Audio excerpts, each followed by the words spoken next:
Well, good morning. Now, Ms. Graham, the witness today is Kevin Nelson, is that right? That's correct. Good morning, Mr. Nelson. Morning. You're going to be asked questions by Ms. Graham, but before that, would you say after me the words of the affirmation? I solemnly, sincerely and truly declare and affirm that I will tell the truth, the whole truth, and nothing but the truth. Ms. Graham. Good morning. Morning. You're Kevin Nelson. I am, yes. And what age are you, Mr. Nelson? 42. And can I ask what height you are? 6'1". Thank you. Now, your contact details are all known to the inquiry, so I don't need you to say those out loud today. But in May 2015, can I confirm you were living in Hayfield Road in Kirkcaldy? Correct, yes. Thank you. I'd like to begin by looking at some 3D images that we have, and we'd like to look at still images number 2, that section, and if we could look at image 5 first of all, please.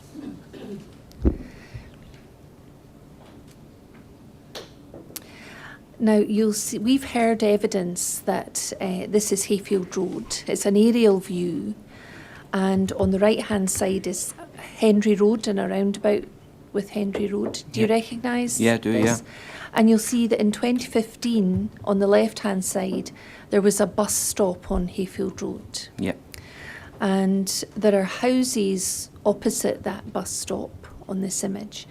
And I wonder if you would be able to help the chair by pointing to your front door in Okay. 2015. Yeah. Is this touch screen, yeah? Yes, so Just- you'll see there's a red circle comes up. And if you don't like where you've put it, you can keep your finger on it and move it around. Okay. And if you don't like it at all, we can take it away. Lovely. So that was your front door in May 2015, Yes. looking out onto Hayfield Road. And then could you also point out your living room window? Yeah. So that's on the ground floor, just to the left of the front door as we look at this screen. Yes. Thank you. And then could we look at stills 1, image 4, please?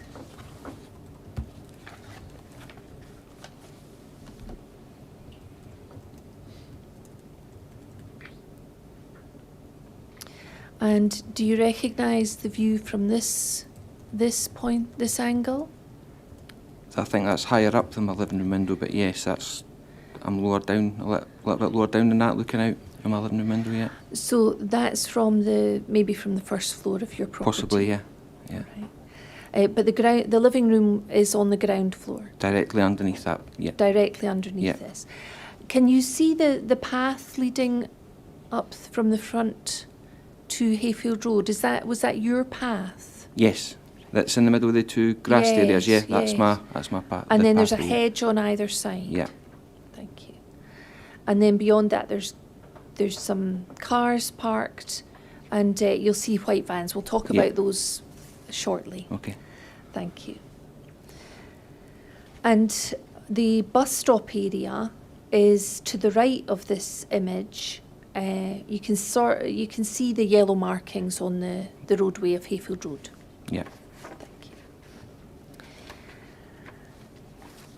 I'd like to make sure, first of all, before we go through your evidence today, that you've got everything you might need in front of you. So do you see a black folder sitting there? Now, when I refer you to a statement or a passage, a paragraph in a statement, it's going to come up on the screen. But you'll only see that paragraph on the screen. If you want to have a look around anything else in your statements, their hard copies are contained in that black folder for you. And you should feel free to look at them or refer to them at any time. Okay. And can I ask, first of all, if we could look at SBPI 14, which is your inquiry statement. Now, you'll see on the screen that this is a witness statement from yourself. It's taken by the inquiry team in Kirkcaldy on the 22nd of December 2021. Do you remember giving that statement? I do, yeah. Thank you. And would you look at the final paragraph, please, which I think is 29. And it says, I believe the facts stated in the witness statement are true. I understand that this statement may form part of the evidence before the inquiry and be published on the inquiry's website. And then, although we can't see it on the screen, which is made public, your copy should show that you've signed that on the 2nd of April 2022.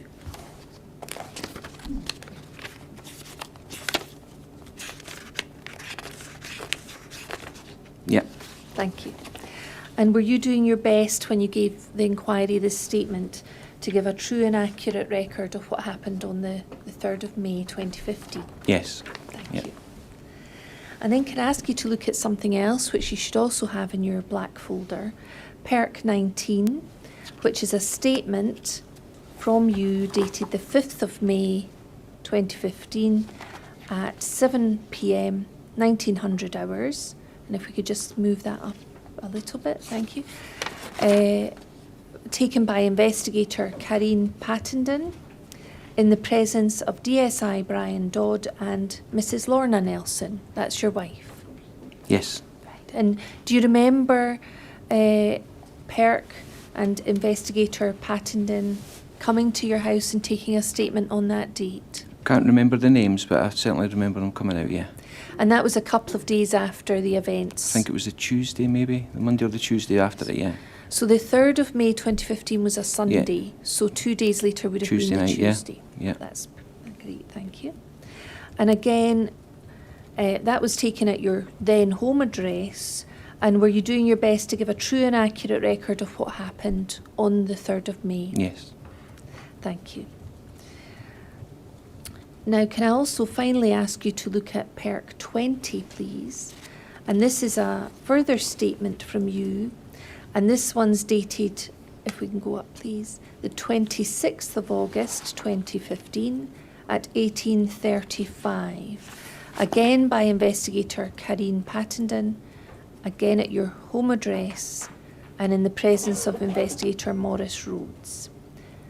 Do you remember them coming back? Yeah. In the August, the 26th? Mm-hmm. Yeah. And again, were you doing your best to tell them the truth? Yes. Thank you. So as I said, feel free to refer to any of those documents at any time if you wish to do so. First of all, I'm actually going to play some footage, which is from an evidence video timeline. And in addition, what you will see, maybe to your left, Mr. Nelson, is a spreadsheet, a hard copy, so that's it. And I'm going to play 3 sections of this footage and ask you some questions. Now, I don't know whether you've looked at any other evidence in the hearing. You may have seen this on the screen if you have, but if not, I'll play the 3 sections, but if you'd like to see it again, there's absolutely no problem. Okay. So the first section, we're going to effectively play, what I'll do actually is play around 4 minutes first of all, and then I'll go back and I'll play little sections of it and I'll ask you questions about those sections. Okay. So if we could play from 7:20 or thereabouts actually where you are to about 7:24. Thank you. And if you focus on the CCTV, that would probably be helpful. That's another call saying he was seen walking in the direction of the hospital in the middle of the road. Yes. That's a positive road heading in that direction. Inspector Stewart here, the control room to the set attending. I'm monitoring this obviously from an ARV perspective. If you get sightings of the male, you need to make an initial assessment yourself and feed back to me straight away, and I'll listen out on the channel.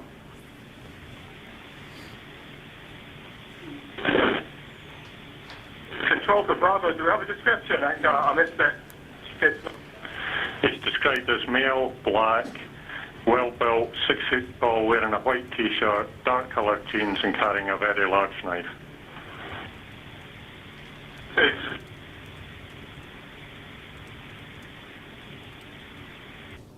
under 4, control keep off, that's somebody activated the emergency button. Officer Van John, PC shot, Bravo. Control acknowledge, officer injured. What's the locate?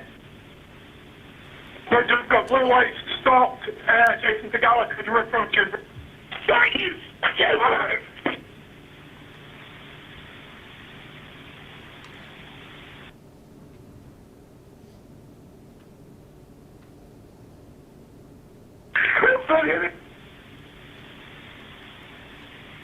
Control Bravo, one officer's been punched in the back of the head, no obvious serious injuries. Male secure on the ground. 30 seconds out, 4-1.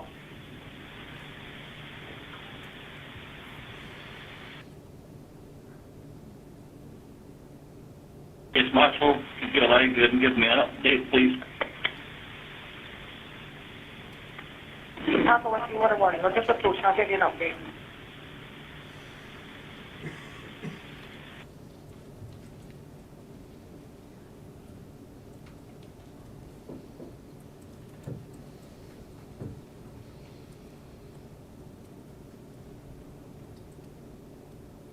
Update, Bill!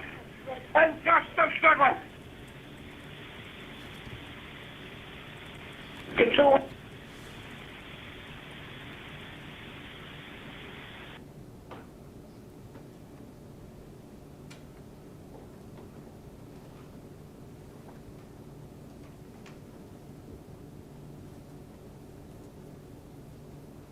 Control from 411.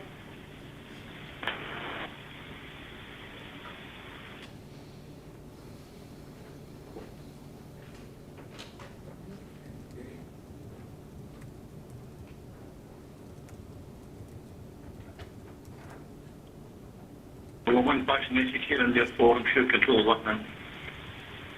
Roger, the male's on the ground at the moment, so I've got several officers have taken a big restraint. We'll get back to you. However, we're going to need more control with less restraint, etc. But in time on the ground, so there's no risk at the moment. Yes, yes, but I got an update on an injury. From 401, PC shots been shot to the head.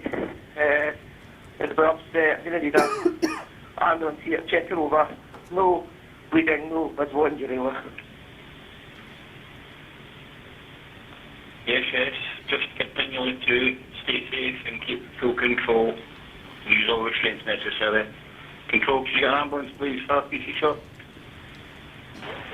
Thank you.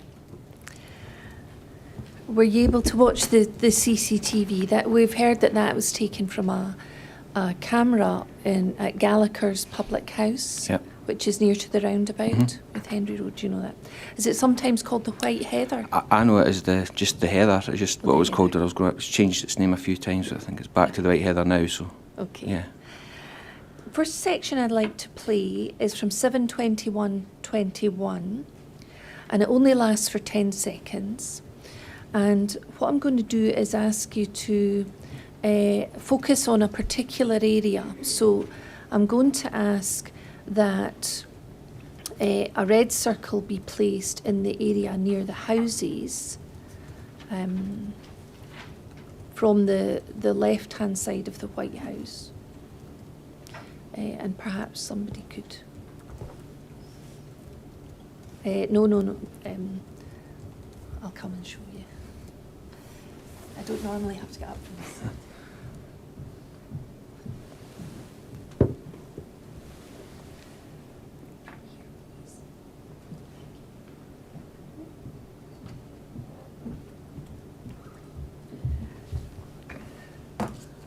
I should have had that planned in advance. So can you see the area above the hedge, just to the left of the White House? Yep. And I'm going to ask for that red circle to be removed, but what you may see is some movement. And if I can ask you to look at the spreadsheet. Now, 7:21:21 is on page 4 of the spreadsheet, about a third up from the bottom. So 7:21:21. And just to the right of centre, you'll see a description, a thumbnail description of what's in the CCTV. And it says movement of a possible person can be observed from the residential properties on Hayfield Road. The person appears to walk straight out from a property in the front gardens. There is continuing movement by the persons whom are near the pavement. Do you see that? Yeah. So the area I'm going to ask you to look at for these 10 seconds is in that area from the property, and then I'll ask you a question about that. So let's just look at that 10-second segment, please.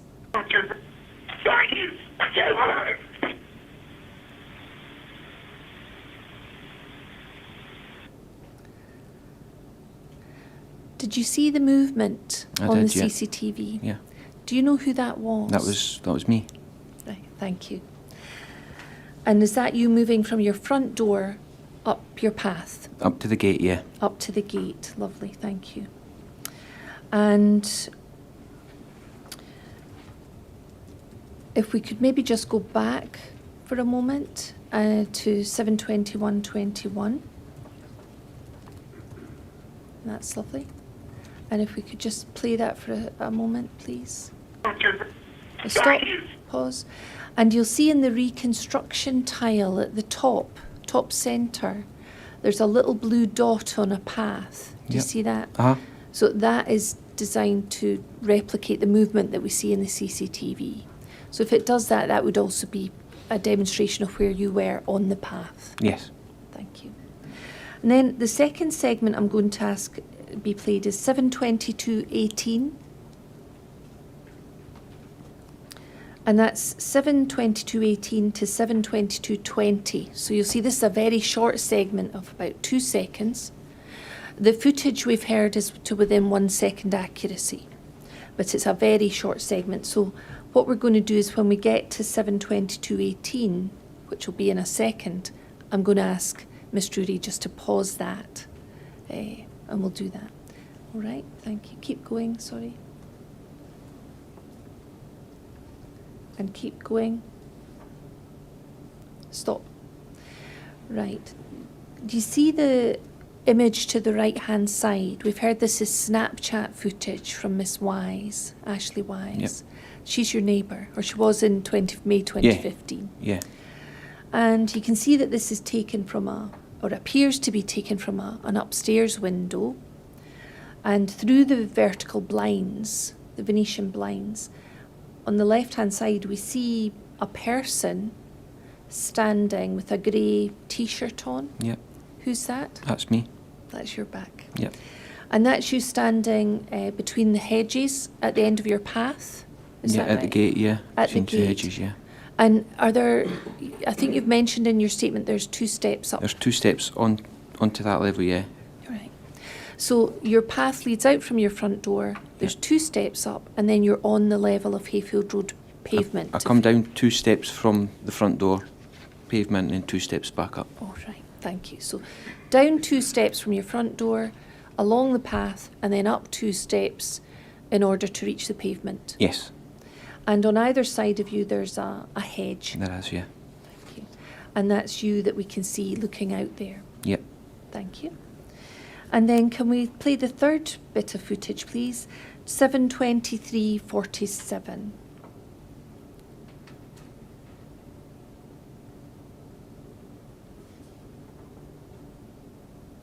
Lovely. I'm going to ask Miss Drury to play 7:23:47 to 7:23:51. Now you'll see on the reconstruction tile, there's a blue dot at the end of your path. And I'm going to ask you again to look at the spreadsheet for a moment, and you'll see that 7:23:47 is on page 6 of the spreadsheet.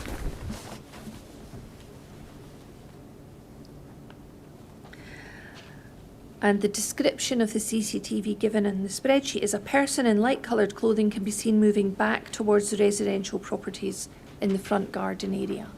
So again, I'm going to ask you to look in the same area that we looked at in the first segment of the footage. And then I'll ask you some questions about that. Thank you. So we can now play till 7:23:51. Yes, just continue. Thank you. And again, do you recognise who that would have been? Yeah, it was myself. So that's you moving back from the path beside the gate back to your front door? Yeah. Thank you.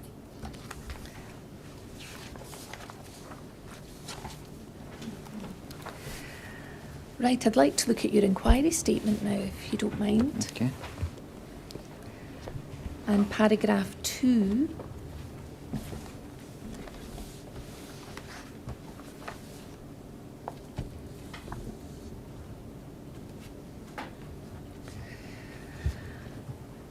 And I think this is where you confirm that you were up about 6:45, 7 in the morning, taking the dog out. Yeah.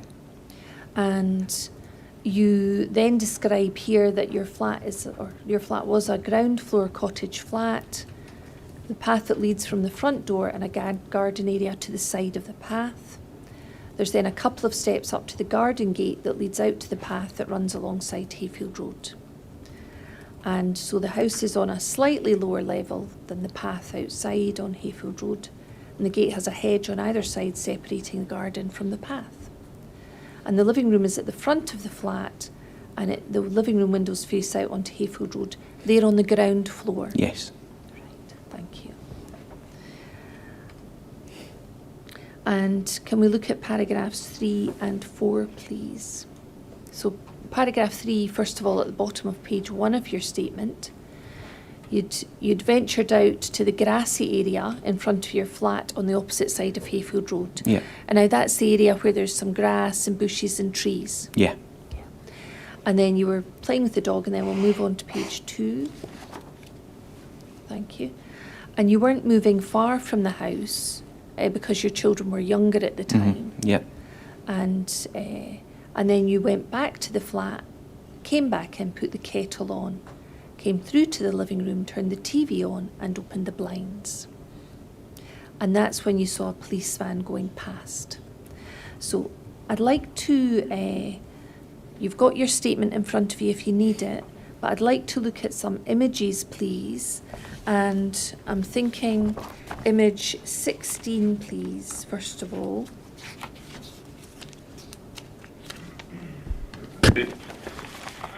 What the CC shot?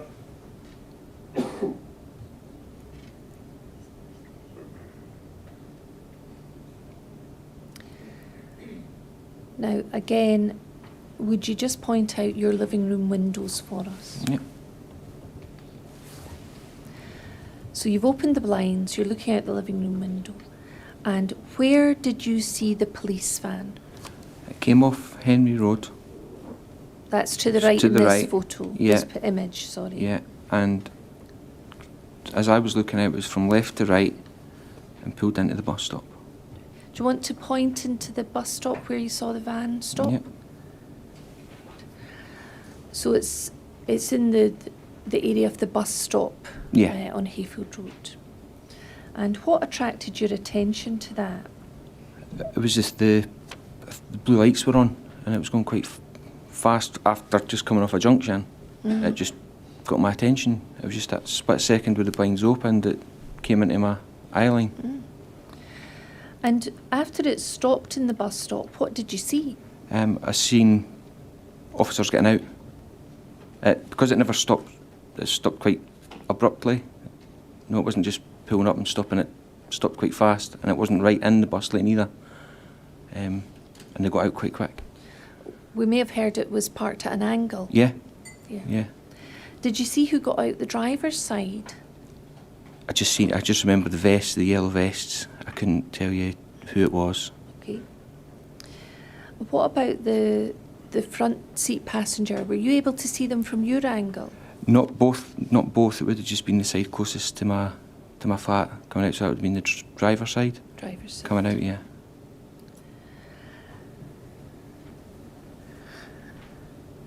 Describe for us, please, what you saw. From the police van just pulling up. Yeah. Just pulling up. Yeah. Seen police getting out quite quickly. and then that's what made me think why they stopped. So I just looked to my right, looked to my right, and then that's when I seen Mr. Bio walking, or who I now know to be Mr. Bio walking along. Where was he when you first saw him? Just approaching the bus stop, or maybe just in line with it, round about that area, the actual bus shelter, sorry, not the bus stop, the shelter. Maybe let's look at another image.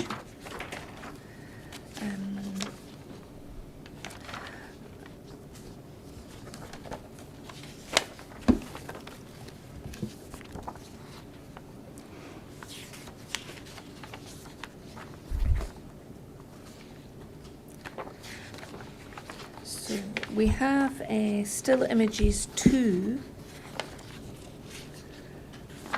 And I think number 4.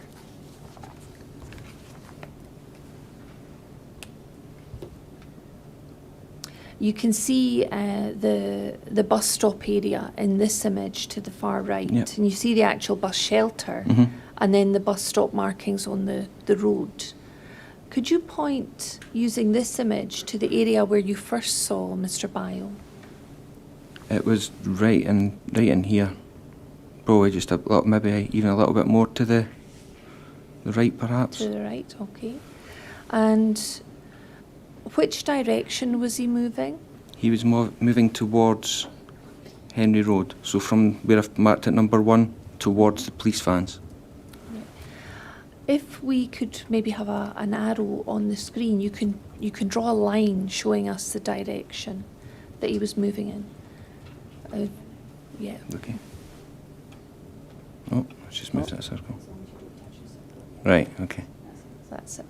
So you've drawn that on the pavement area, have Yeah. you? Yes. Was he on the pavement? Yes. And tell us, you've told us you saw him. Can you tell us what he looked like at that time? Yeah, he was about 6 foot, I would guess. He was black, tight white t-shirt on, dark trousers, and he just seemed to be walking along the street. Describe the way he was walking.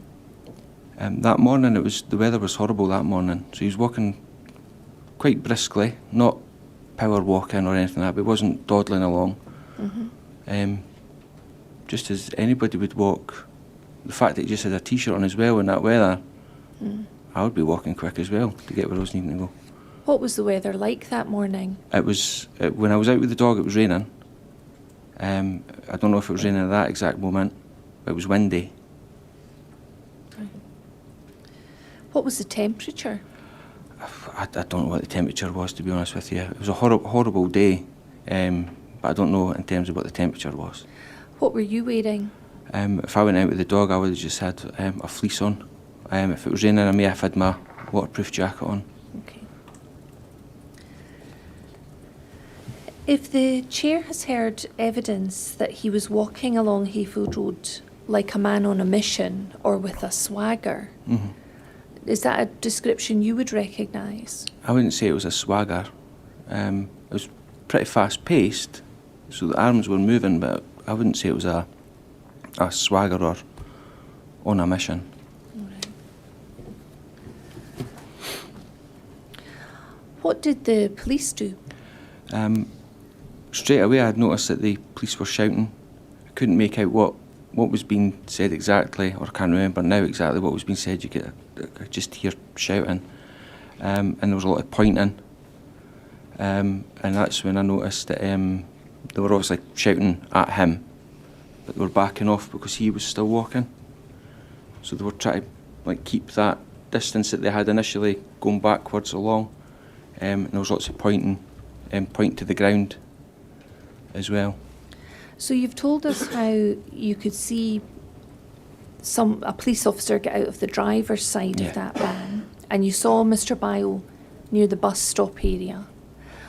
Where did the police officer who came out of the driver's side go? I believe, again, we're touching this Yes, map. please. Yeah, is it ready for the circle? Yeah, is that a circle off the A circle is absolutely Yeah. fine. Round about Here. Oh, sorry, where number 4 was, sorry. Right. We can maybe take those away and Yeah. you could reapply them. So that's number 3. That's, you think that's where the officer who came out the driver's side? Initially, yes. Right. And where was Mr. Bio when the officer was at number 3? Well, I lost sight of him behind one of the vans, or the van. So when he came out there, I was looking at that officer, but Mr. Bio was still walking along. So my eyes was looking at the policeman, because he was pointing, and I'm sure at that point he had a spray or some kind of spray in his hand. So I was watching him there, so I would imagine it would be anywhere. Again, could I just touch this? Yes, please do. Be probably at that point, round about there. So, and number 4 is Mr. Bio? Yes. Right. And you've talked about the police were shouting. Yeah. Was there more than one voice shouting? There seemed to be more than one. It appeared there was, my recollection is there was more than one voice, yeah. And you said that the officer at number 3 was pointing, and you Yes. mentioned something else that he was holding. Yeah. He was pointing, and I'm sure he was maybe pointing to the ground as to say, get down. Which hand was he pointing with? I couldn't be 100% sure just now. All right. And you've said he was holding something. Yeah. What was that? It was a spray, some kind of spray. And what happened as you were looking at that? We continued to walk back, keeping a gap. When you say he continued But to walk? both were walking. It was like the policeman was walking backwards, still facing Mr. Bio, but trying to keep a bit of a distance there. And then that's when I seen a bit of spray coming out of the can, but it was windy. It looked like, I can only describe it as like silly string you used to get at parties. Came out of the can, caught the wind, went back, and it seemed to catch that officer in the face. Is that the officer at number 3? At number 3, yeah. So you said he was walking backwards. Yeah. Can you indicate the direction in which he was walking? Yeah. Thank you. How much distance was there between that officer and Mr. Bio? You've talked about him trying to maintain that distance. Yeah, I think it could have been, about 10 feet maybe, roughly. Had Mr. Bio's demeanour changed in any way at that stage? Looking back, I think he maybe gave the policeman the middle finger. And then that's just when, my eyes then was fixed on him at that point. Mr. Bio? Yeah, Mr. Bio, yeah, because I seen him shouting and pointing, and because of the distance, I couldn't see both in the same line of vision, so I looked across, and then that's when Mr. Bio, then they were further up by that point, because whilst I was looking, this was all still moving, seemed to change direction and come towards the houses on our side of the road. And when you've described the officer who was originally in number 3, you said the spray was discharged and the wind caught it. What happened after the wind caught it? Well, it went back in his face, and I seen him, obviously, probably just a reaction to try clear his face a bit. So you're using your left hand, is that? I'm left-handed, so I'm just using what he would do, yeah. So he put a hand to his face? Yeah. And in terms of his position on Hayfield Road, did he move or did he? He was probably where, we've got number 3, he was probably back in line almost where that number 5 was. Roughly against, just walking, taking steps backwards all the time. And after he wiped his face with his hand, what did he do? At that point, I wasn't looking at him. Who were you looking at? After that, I was looking at Mr. Bio, because he had changed direction. And what direction was he now going in? Again, do you want me to draw Yes, on. yes. It was further up by this point, by the time I looked across. So I would say he was coming down. So that's went over the van, but round about there. So you've now drawn number 6, which is a line from the grassy tree area across Hayfield Road, Yeah. closer to your living room window. Yeah. And you're watching all of this through the living room window. Mhm.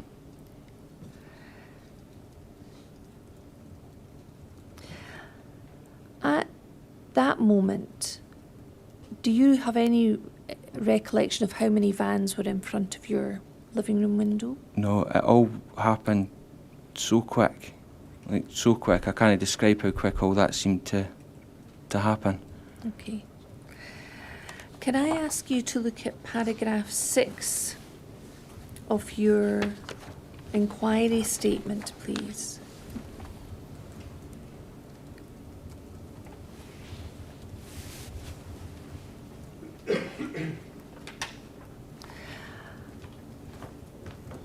And then you mention that he started to move quite quickly towards here. He was closer to the policeman. He swung to hit the policewoman. She was the one he was closest to. By that point, the officers were around 30 yards away from me. They were walking backwards away from the man. They were taking small backward steps. I'd like to ask you about who was in that area in Hayfield Road when you saw Mr. Bio walking towards your house at the time. So tell us, where were the police officers then? At the time he started towards me, you had the policeman who had been the spray in his face on the opposite side of the road, on the little path that goes behind that shrubbed area. Round about, the path's changed now than when it was then. It's a lot wider now, but it was a lot narrower then. Still on the other side of those shrubs. I couldn't see because there was another smaller van there, so I don't know if there was anyone that was behind that. But then there was the policewoman at this side of the van. Let's go back to the image. We'll clear that and go back to image 4.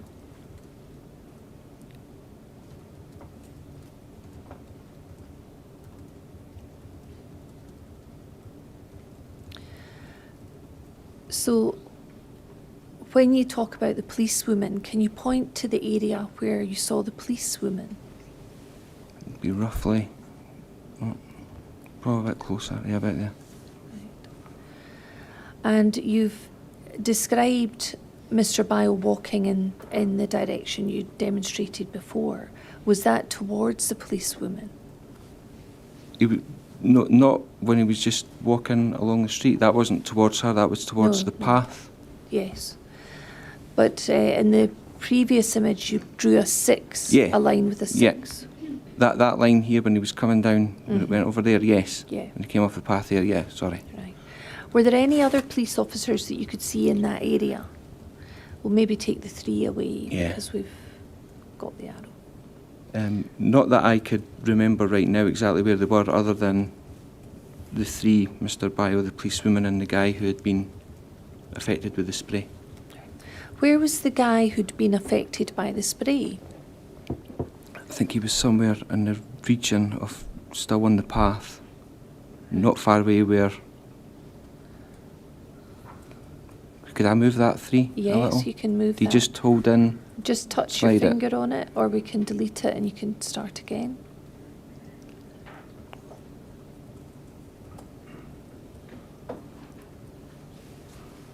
Right. But there or thereabouts. All right. So number 1 is the female officer, and number 3 is the officer who'd been affected by the spray. Yeah. Can we look at paragraph 6, please, again?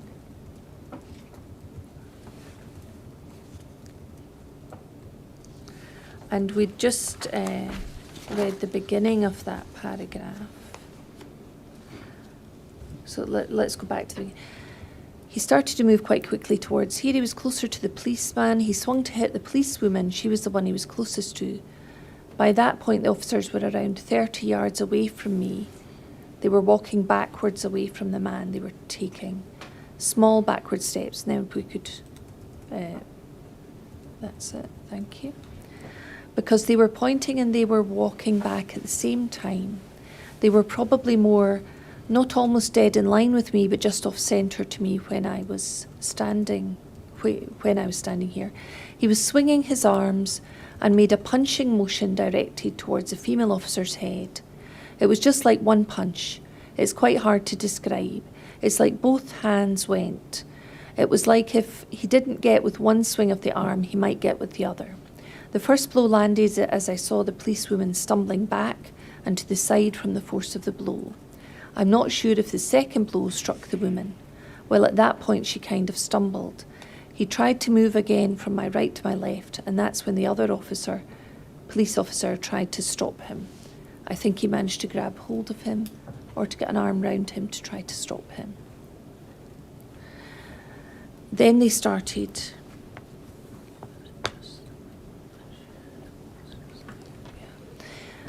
Sorry, I may have misread that, actually. It's quite hard to describe. It's like both hands went. It was like if he didn't get with one swing of the arm, he might get with the other. The first blow landed as I saw the policewoman stumbling back and to the side from the force of the blow. I'm not sure if the second blow struck the woman. Well, at that point, she kind of stumbled. Okay, sorry if I misread that. I'd like to get a full description from you about what you saw from your living room window. So, you've talked about the man's arms. Could you give us a description of what you meant when you described his arms in this paragraph? In terms of the way he was swinging his arms? Yes. Yeah, they were just like throwing punches, like arched, hooked punches rather than a straightforward jab. It was just wild swinging. Right. And was that with both arms? Both arms were going, yeah. Right. Wild swinging. I would say it was the didn't look. I'm not a boxing expert, but it didn't look in any controlled way at all. Did you see where it connected with the female officer? At the side of her head. Right. And you're gesturing to your right side. Is that the side that you saw it connect with the female officer? As I'm looking out, I would have hit her on, if her back was towards me, her left side. Her left side. And you say her back was towards you? Yeah, she was backing off, coming towards me, yeah. So your recollection is she's walking backwards with her back towards you as you watch from the living room window? Yeah, her movement's towards me, yeah. And if we've heard that she turned round and was running away, do you remember her facing you? No. No. Your recollection is she had her back to you? Yes. When the blow struck? At best, maybe side on, slightly at an angle, but not facing me, no. Okay. When you say side on, can you describe to us what you mean? Walking, because she was walking back, he was coming towards her. It may not have been exactly parallel with me, it may have been slightly walking back, side on, if that makes, if I've described that okay. All right. So if she was side on, what side of her could you see better? I would probably say the left-hand side. Her left-hand side? It was the same as me because we were both facing across the road. Okay. Right. And you say she kind of stumbled. Mm-hmm. What were you able to see? I seen her getting hit. And just like if you do see a boxing match when someone's punched, they go in the motion of where the forces came from. So it changed. It was no longer just walking or backing off. It was a bit more to the side and a bit faster. Did you see how she fell? No, I couldn't see how she fell because of the hedge and the cars. I did see her starting to go down. Mm-hmm. So you saw her going down towards the ground. But the hedge and the cars in front of your living room window. Yeah, I would never have seen anybody after the fall behind the. So you couldn't see her on the ground? No. Could you still see Mr. Bio? Yes. Was he still standing? He was still standing at that point, yeah. So did you see, or maybe you didn't see, where she stumbled or fell to the ground? Did you see what area of Hayfield Road? Yeah. Yeah. Can we look back at image 4, please?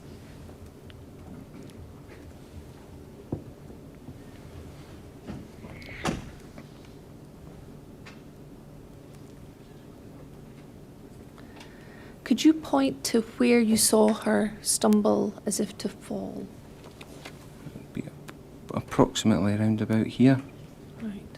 So that's quite near the centre of Hayfield Road, but on your side, Yeah. the left-hand side, behind what looks like a black or a dark-coloured car. Yes. Where was Mr. Bio at this point? At that point, well, the two circles go on top of each other? You'll have not immediately over them, or we won't see it, but if it's easier, you can describe it. Well, oh, sorry. We can maybe remove 3. Yeah, I would say the number 2 was more central to the 1. Right. This is obviously, there's limitations to Yeah. this, but we will come on to a more refined version in due course. Right. Once we've taken this evidence, so we can revise this and fine tune it later. So as we look at this image, the number 2 is slightly to the left of the number 1. Yeah. As you looked out your living room window, describe to us what position Mr. Bio was in at that moment. At that point, he was almost looking straight towards me from that angle. At that point, because he had came from the van across, hit the officer, and was at that moment I seen her going down. Oh God, I've done that again. Sorry. We can take that away. Thanks. He was standing almost face on to where I was. Face onto you. Yeah. And was there anything particular you noticed about him at that moment? Not particularly other than that, apart from, as I say, how quickly it was. He then changed direction again towards Henry Road. Can I ask you, when he was there at number 2, where were his arms? His arms were by his side. So they're by his side at that point? He'd stopped swinging by then, yeah, because she was down. Right. And you've said he changed direction. Using an arrow, can you show us in which direction he changed to? Right. So that's looking along Hayfield Road towards Henry Road direction. Yeah. And what happened then? Then a policeman just grabbed him, almost tackled him. Where did the policeman come from? I was watching him swinging and the officer going down. I don't know where he appeared from. He just seemed to be there. When you say tackled him, can you describe to us It's almost, what you mean? Yeah. I wouldn't say it was quite a rugby tackle. It was both arms round the top half of him, almost in like a way just to, I can only think just to stop him maybe swinging from him. It was just like a full hug, like a bear hug type tackle. And you've described how Mr. Bio was at number 2 in the circle, and then the direction he moved was in towards number 3, the arrow you've shown us. So where did the officer bear hug him? Was it from his front to Mr. Bio's front or his back? I would say coming in from the side. Right.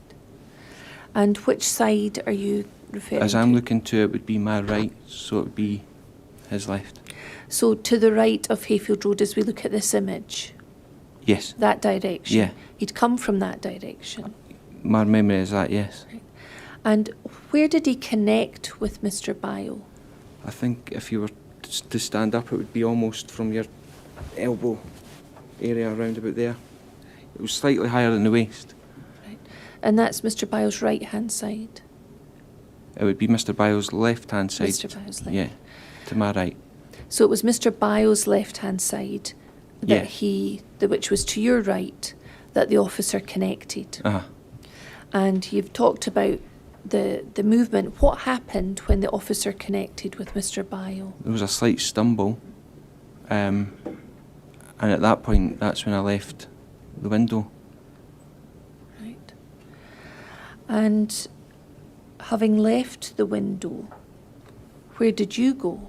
I made my way to the gate. Right, let me just look at your inquiry statement for a moment. Now, we were looking at paragraph 6, and you talked about the blow, and she kind of stumbled. We'll get that on the screen. So this is paragraph 6 again.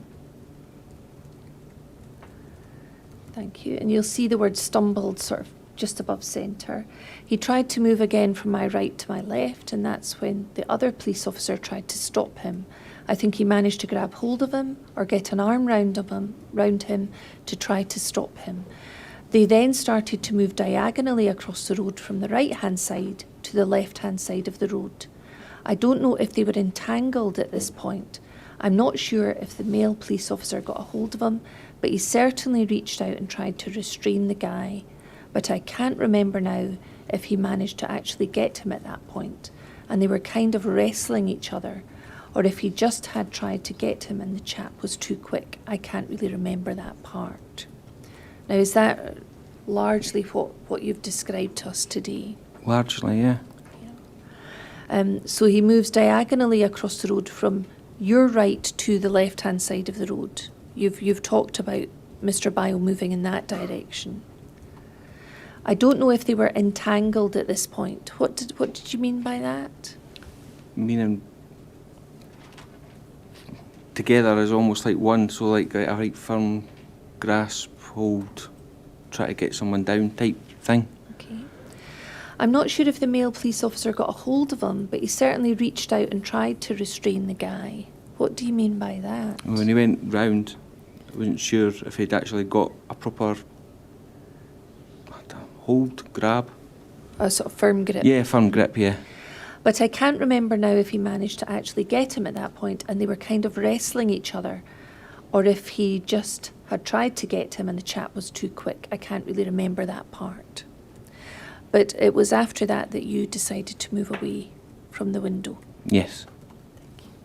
And then let's move on to paragraph 7. Once I seen them pass my gate at that point, I don't know why, I decided to go outside. So by this stage, have they, in terms of the movement and what's been going on, they're past the gate that you have from your front door onto Hayfield Road? It would have been just slightly past it, yeah. Yeah. Up to this point, I've been watching these events for around 30 seconds, I think. I can't remember exactly now. And so that's from the van arriving to this point, you've been watching events from the living room. Yeah. And then you walk away from the living room window.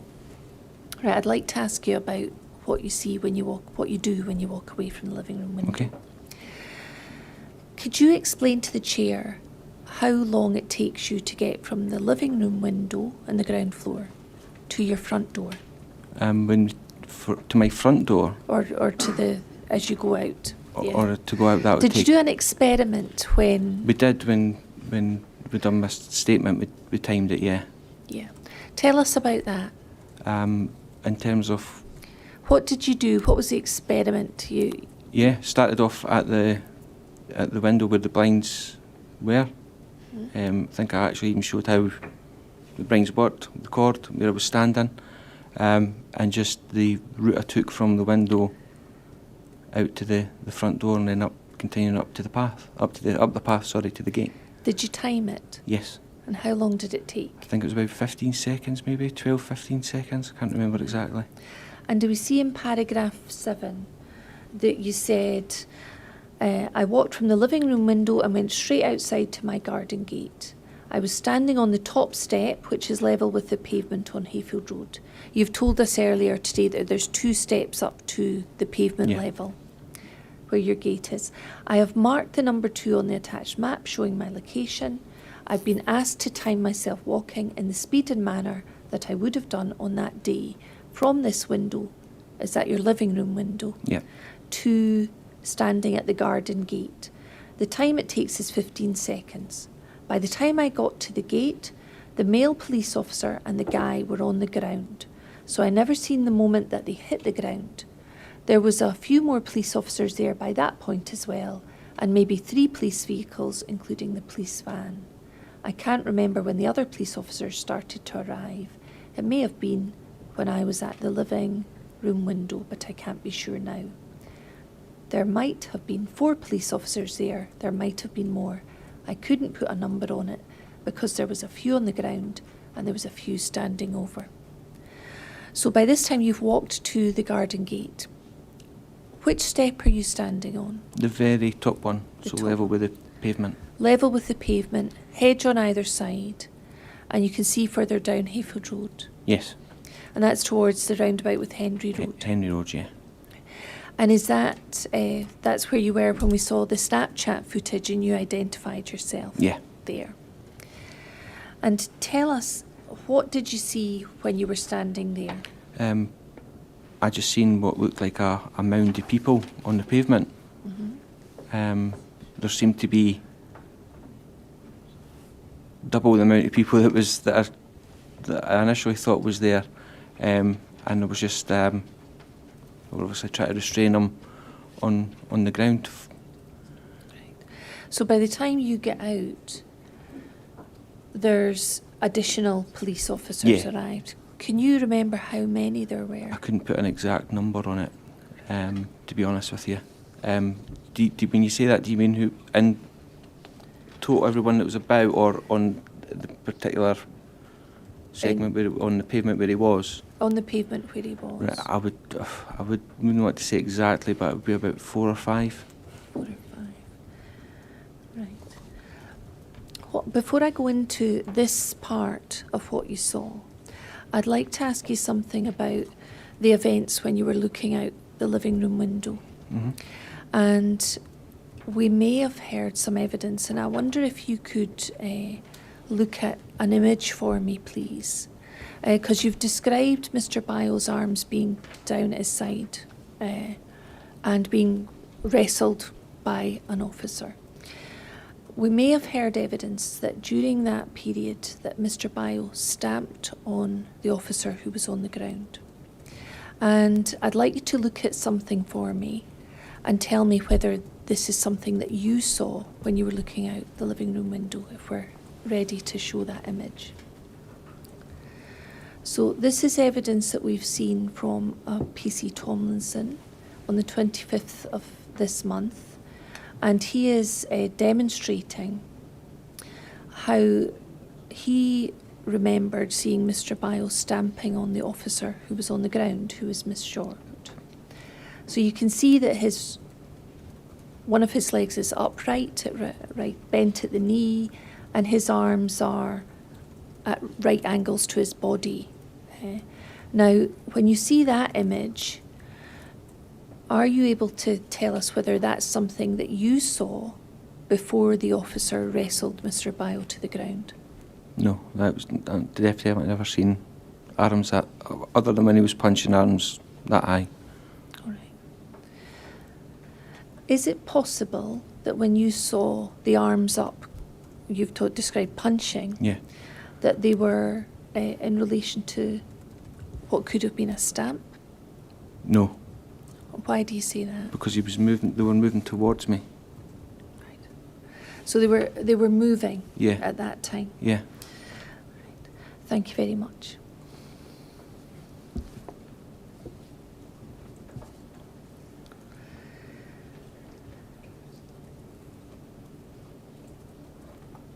Right, can I ask you to, before we move on from that, can I also ask you to look at paragraph 12 of your statement?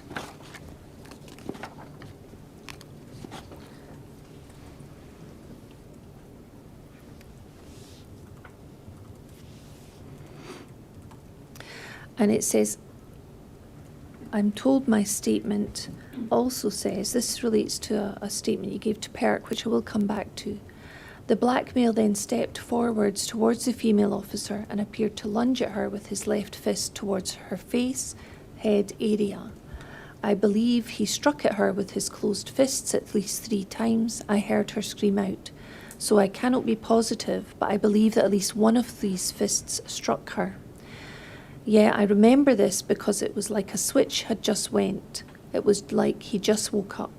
It's like from just walking along the street as you would to just reacting. And it just like an explosion just went. And I remember him just going towards her, his arms swinging, and she stumbled and fell to the side. Because of the hedgerow there, I couldn't see her actually land onto the ground, but she went down. I didn't see him move towards her to strike her again. He appeared to be trying to get away. So as she was going down, he was moving away from her. He was going to my left-hand side. It was all like in one motion. It was like as if he was swinging whilst running, if that makes sense. He never stopped in front of her and started swinging. He was swinging as they were moving. They were both moving at that point. The female officer was moving slowly backwards away from him. By that point, Sheku and the male officer weren't too far apart, so it was about a second or two before the officer grabbed him. By the time I left the window, Sheku had moved away from the female police officer and would have been maybe a step away from the pavement. I couldn't see the pavement from where I was at the window, but that's where he appears to be from his position. So let me just go back over that with you. Paragraph 12, if we could go back up, please. And you say here, I remember this because it was like a switch had just went. It was like he just woke up. It was like from just walking along the street as you would to just reacting. It was just like an explosion just went. What do you mean when you say that? It was like 2 different people. You had one guy walking along the road, oblivious that anything was going on at one point, and then all of a sudden, like a switch, like a click of someone's fingers, almost like a hypnotic trance type thing, just exploded. Right. And so he reacted in a different way at that point? The complete opposite of what he was walking along the street, yeah. Okay. And then you remember his arms swinging and she stumbled and fell to the side, and I think that's what you've described to us today. And then again you say because of the hedgerow there, I couldn't see her actually land onto the ground, but she went down. I think that's what you've said already. And then if we can move up a little, I didn't see him move towards her to strike her again. He appeared to be trying to get away. So as she was going down, he was moving away from her. He was going towards my left-hand side, and it was all like in one motion. So I think you did indicate earlier on the image the arrow showing the movement that you described, diagonal movement towards the Henry Road area. Yeah. And that's what you've told us. And then it was like all like in one motion. It was like as if he was swinging whilst running, if that makes sense. He never stopped in front of her and started swinging. He was swinging as they were moving. They were both moving at that point. The female officer was moving slowly backwards away from him. And is that, in fact, what you've described already? Yeah. By that point, Sheku and the male officer weren't too far apart, so it was about a second or two before the officer grabbed him. By the time I left the window, Sheku had moved away from the police officer, female police officer, and would have been maybe a step away from the pavement. I couldn't see the pavement from where I was at the window, but that's where he appears to be from his position. Can you explain what you mean by that in relation to his location on the pavement? In terms of where I can't see the pavement, so that was just where I imagine he would have been from how far across he was coming on the road, and he started moving to my left. Was that closer to your hedge? A lot closer to my hedge, yeah. So you couldn't see his feet at that point, but you could, from the distance from your hedge, you thought he was on the pavement? Yeah. Thank you. Right. Oh, lovely. Right, you've described to us coming out of your front door and going up to the pathway. Can you give me a second, please?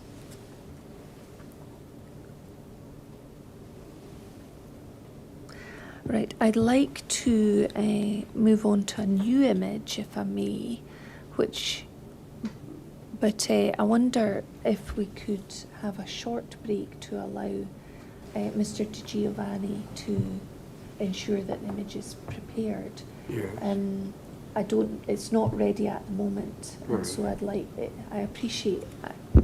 It's probably a bit early It's for a the bit proper early. break, but we could have a very short break. I'll move on to something first, and then it might be better to combine it with the morning break.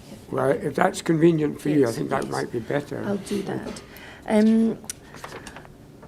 Let's go back to you've told us you were at your gate, looking down Hayfield Road towards the Henry Road roundabout area. Yep. And you talked about seeing officers on the ground. Mhm. Could you describe to us in a little more detail what you could see from that position, that viewpoint?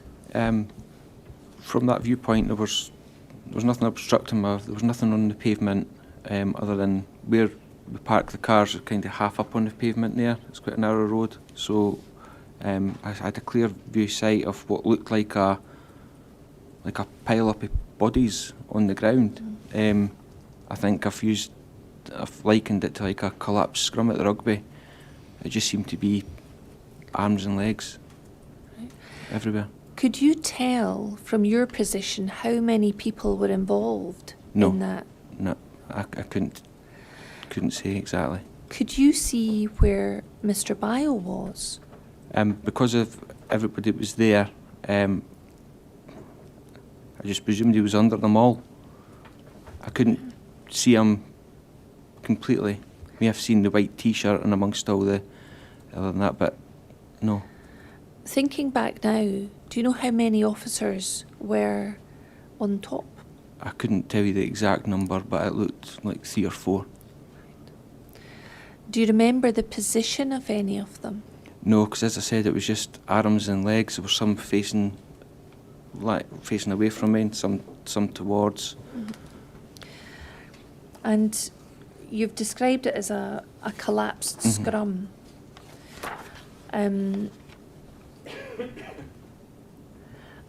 As you watched events unfold, were you able to make any sense of what was happening? I couldn't hear, but there was lots of shouting. Who was shouting? I don't know who was shouting. I don't know what any of the voices were like. There was lots of shouting. Do you know what was being shouted? Not exactly, no. I just remember there was just lots of shouting. It was quite loud, quite deep shouting voices, sorry. How long did that go on for? Again, I would be guessing just now. Probably the shouting, probably the majority of the time I was standing at the gate, I would imagine. I don't know. Do you remember how long you were standing at the gate? In terms of time, it wasn't a great deal, to be honest, because I think once they had him on the ground, I thought, well, that's it done, they'll get him away now. Okay. You've kindly looked at some footage earlier, and I wondered if we could maybe look at that footage again. And we looked at 7:20 to 7:24, which was a full 4 minutes segment of the footage. And then I asked you to look at 7:20, 52, I think it was.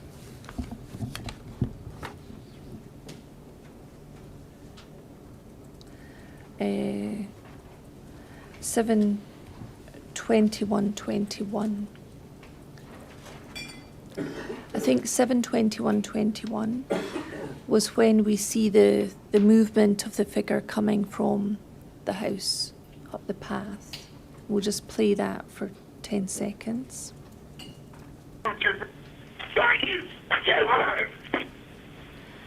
Thank you. And we can see that by this stage, it appears that people are on the ground nearer to the roundabout. Yeah. So that would be to your left as To you're... my left, yeah. And at that time, when you get up to the path, you're actually looking to the left when that's going on. Yeah.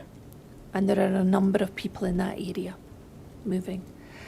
And then can we look at 7:22:18?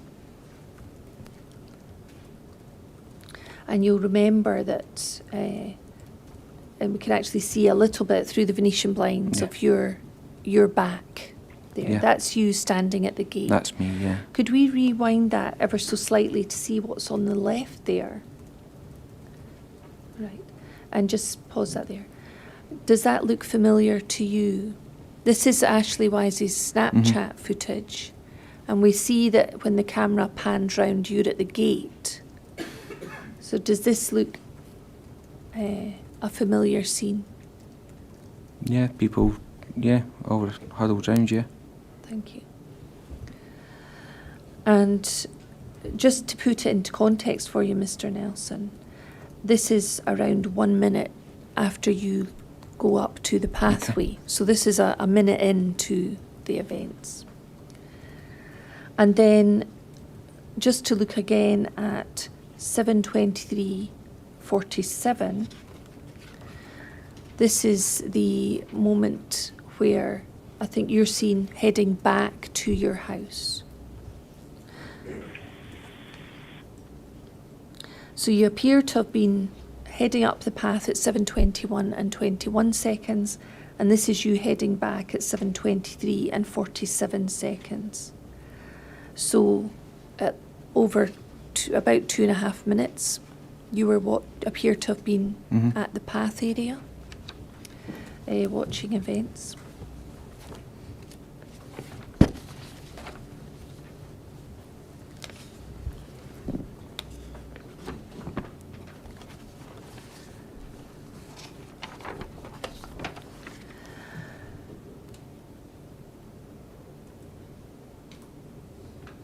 Right. At some point, did you see leg restraints being used? I seen leg restraints getting ready to be used. I never actually witnessed them. I don't remember them actually getting put on. Right. But I seen what I thought at the time looked like big cable tie type things. Right. Could you have a look for me, please, at something we've heard is called fast straps, okay, which are leg restraints. So when you're talking about, and you can please feel free, you can't destroy them, I understand, you can pull them apart. Do you recognise those? Just like a black, yeah, so I wouldn't say that wasn't what was there, but yeah, it would be from the distance I would believe that's what they possibly could have been, yeah. All right.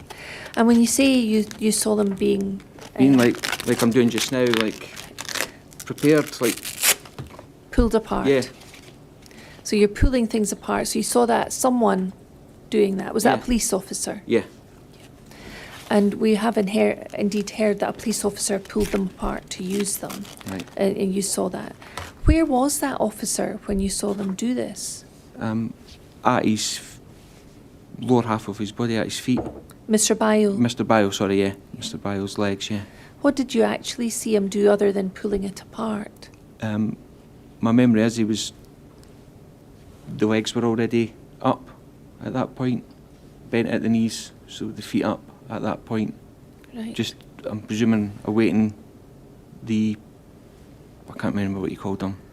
Leg fast straps or fast straps to be put on. That's what I would imagine would have been about to happen. So could you tell from your position which position Mr. Byle was in at the time you saw those being prepared? Yeah, because of the angle of where his legs were, they were bent at the knees up, so the soles of his shoes or trainers were facing up. So he must have been face down. So Mr. Byle was face down on the pavement? He must have been, because your legs could only bend one way. Can I ask you to look at some enhanced Snapchat footage, please. And I'll ask you if you recognise this.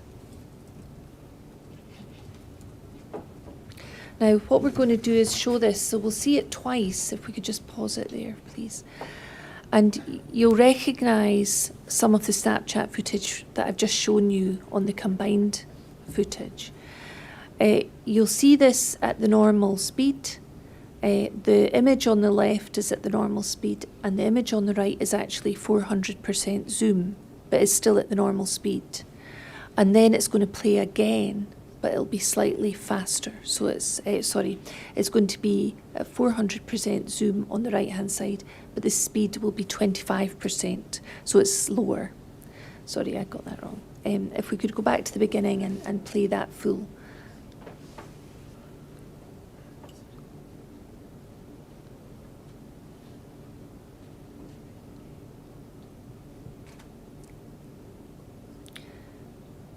You'll see that's the Snapchat we looked at before. You were there at your front gate.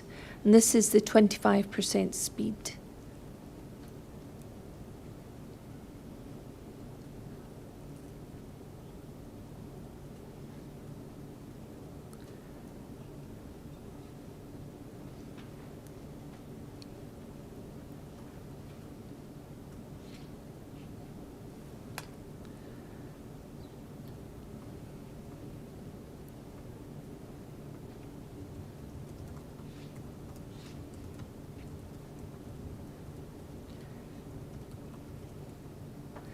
And then what I'm going to do, Mr. Nelson, is play that again.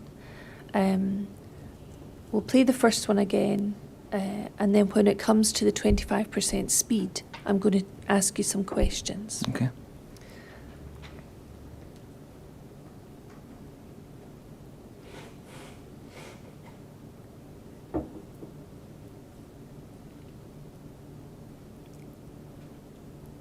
We'll just pause it there for the moment. So you'll see that this is the Snapchat footage that we looked at before. You were, as we can see in a moment, standing on the top step between the two hedges behind your gate. Yeah.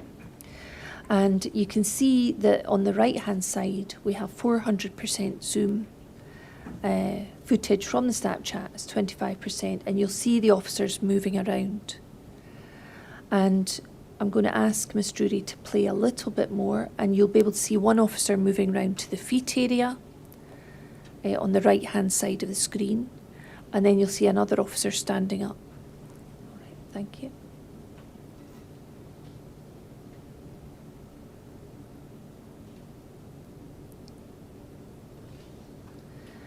And then, first of all, we're going to look at the officer who's standing up on the far right, and he's going to bend down. I'm going to ask you about that in a moment.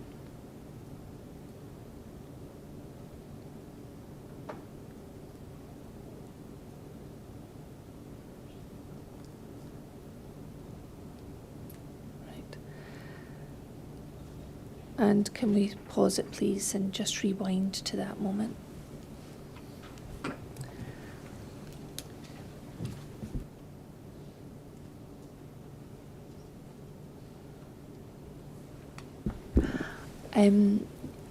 So do you see the officer there bending down and moving what appears to be a leg? Yeah. And you see the officer standing up. Mm-hmm. Can you see what he's doing at that moment? That looks as though he's preparing the... Yeah.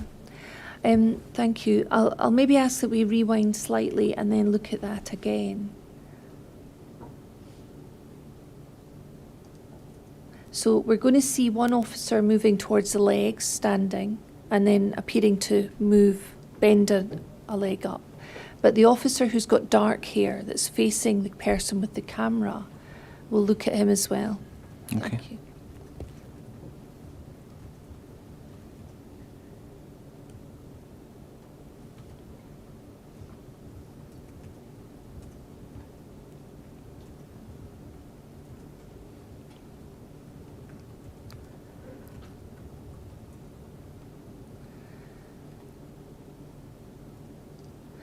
So when we could see the officer with the dark hair facing the camera, is that the officer you were talking about preparing the legs restraints? Thank you. And the other officer appears to be bending a knee, the knee's on the ground, and he's bending the leg up. Yeah. Yeah. And is that what you could see from the from, top step? From the top at the step end of my gate, yeah. At your gate. Yeah. Thank you.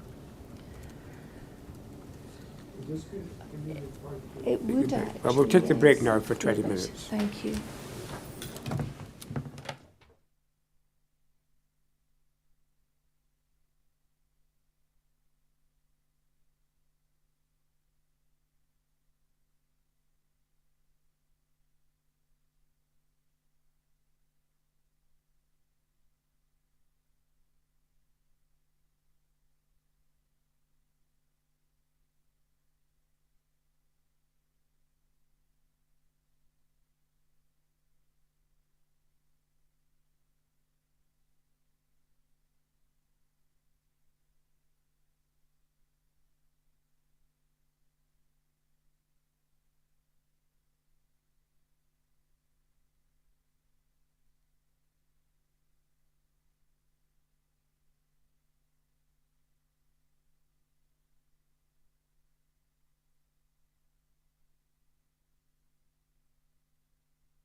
Yes, Ms.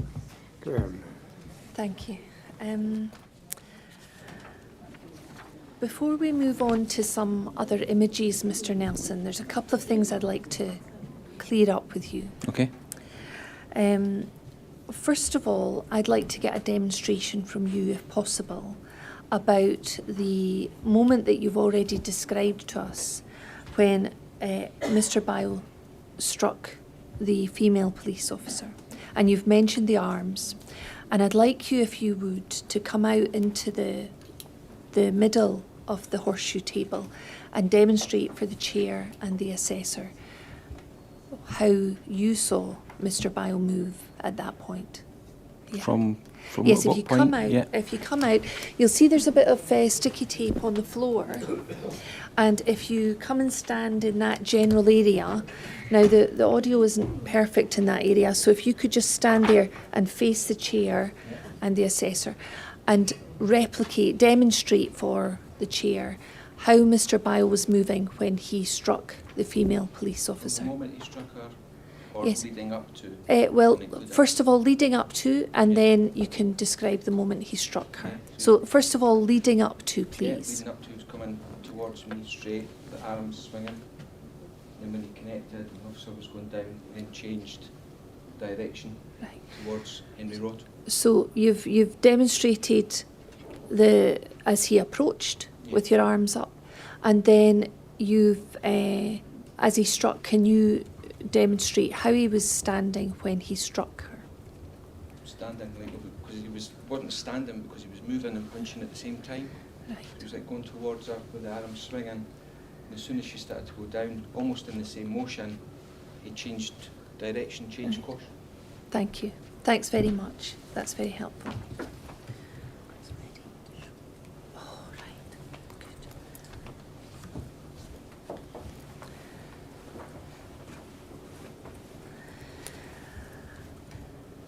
Good. And can I also show you another image? You'll remember that I showed you an image just before the break. I said it was of a PC Tomlinson demonstrating how Mr. Bile was said to have stamped on Miss Short. And I'm going to show you another image from another police officer, PC Walker, and we'll get that up on the screen. And you'll see again, arms elevated, leg elevated. And this is evidence from PC Walker on the 20th of May, 2022. And you'll see the position of PC Walker. So is that something that you saw Mr. Bile do when No. you were looking from his living room window? Not after he had punched her the first time, no, his arms weren't raised anymore. They were almost in a position to run off, like further down by your side. So his arms were up when he punched her or struck the female Yeah. officer. And after that, I think you said his arms came down. They were going down into a motion where he would use them for running. Is it possible that when his arms were raised and you saw him with his arms raised, that he was stamping on the female officer? I don't think it's possible, no. And why do you say that? Because she was down and had moved away from him. And as soon as she was going down, that's when he changed course. Right. And how long did that take for him to change course? One movement, so a fraction of a sec, less than a second. A fraction of a second. Thank you. We can just shut that down, please. And then the next thing I'd like to ask you about is that the inquiry may have heard evidence that one of the police officers, when Mr. Bile was moving towards the female police officer, that one of the police officers at Hayfield Road struck Mr. Bile to the head 2 or 3 times with a baton and 2 or 3 times to his arms. And is that something that you remember seeing from your living room window? No, I don't remember another person being there or close enough to do that. Right. And thank you. What I'd like to do now is to ask you to look at some images that have been prepared. You'll remember before the break I said we were using the red circles, but we would have an opportunity to refine that. So what I'd like to do now is to get Mr. Di Giovanni from Advanced Laser Imaging to bring up the first image. There's going to be 3, and I'd like him to bring up the first image. And this is an image showing the positions of individuals when you first saw them. Now, these are indicative, so they're indications of the areas that you pointed to on the previous image.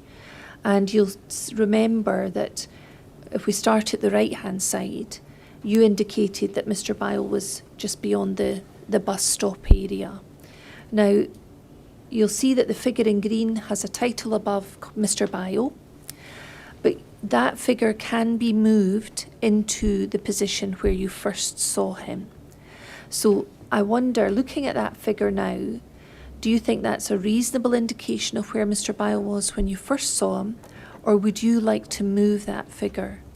I would like to move it slightly more to the right. To the right, closer to the grass? Still on the pavement, probably just down a bit, still on the pavement. Further to the right. Yeah, roughly there. Right. And in terms of which direction he was facing, are you content with what's shown there, or would you like to? No, not change happy it? with that, yeah. Happy with that. So that's where he was when you first saw him out your living room window. And then you talked about him moving along the path. And so I think you gestured that he was there at one point. You see in the middle there, just past the bus stop sign on the road. Are you happy with the position there? Yeah. Yeah. Direction? Yeah, still happy with that, Still yeah. happy. And then on the left there we see PC1. And this is where you talked about seeing a police officer pointing with something at his side. Is that a reasonable indication of where the police officer was at that point, or would you care to move that? I'd be quite happy with that. Quite happy with that? Yeah. And then you described that officer moving backwards, trying to maintain a distance with him, between himself and Mr. Bio. And I think you gestured to PC1A.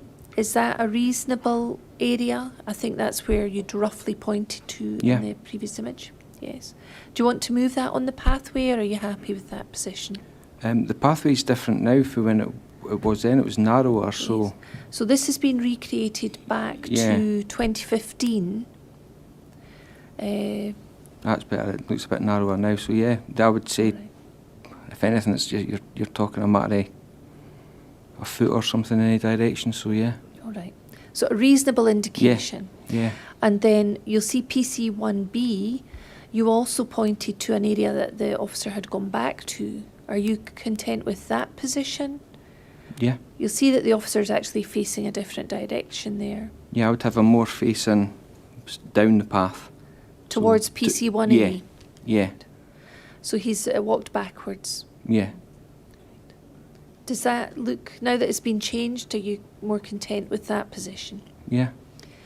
Right. Thank you very much. So that's image 1. The second image is, so this is Hayfield Road. You will see that on the left-hand side that you are positioned in yellow, Mr. Nelson. Is that your living room window there? That is, yeah. Right. And you'll see that there's a white police van on the other side of Hayfield Road. The cars have been recreated in this 3D reconstruction from 2015 on the 3rd of May. And this is the moment in time when you talked about the female police officer being in Hayfield Road and Mr. Bio being slightly to the left of her. But you'll remember when you gave that evidence and you put the red circles on, I said to you, we can fine-tune this when we get another image. So I'd like to do that fine-tuning now, please, while Mr. De Giovanni's here. So these figures have been created. The female officer's in blue, and her height is, we've heard, 5'1". And the green figure is Mr. Bio. We've heard his height is 5'10".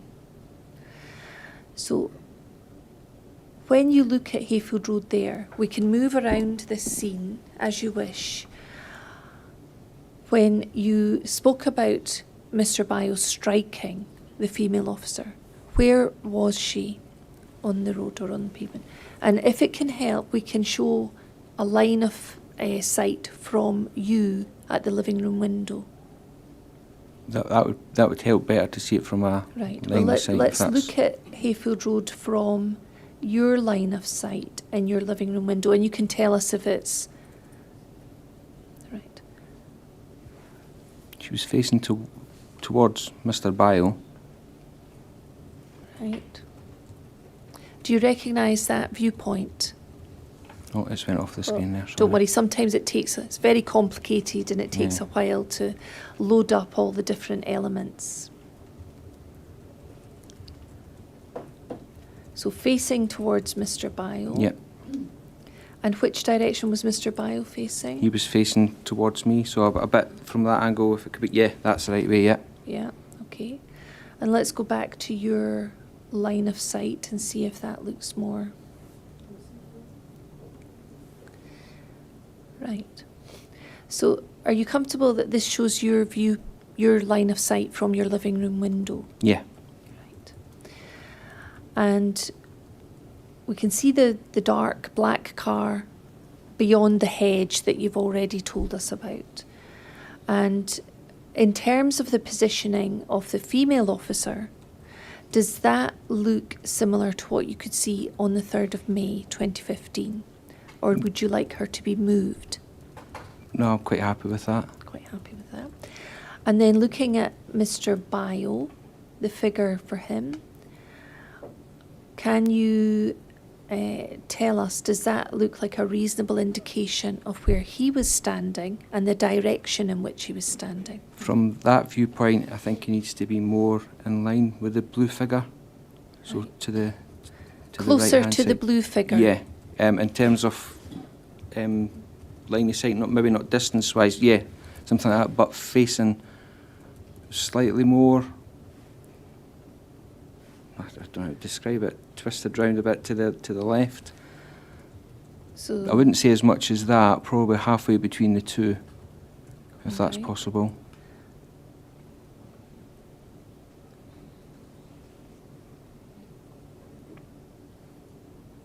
But now he looks like, from there, looks like he's facing away, it was facing towards.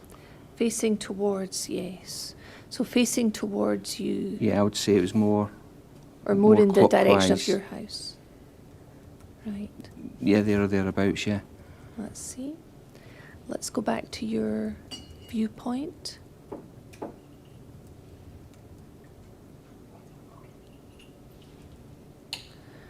Right.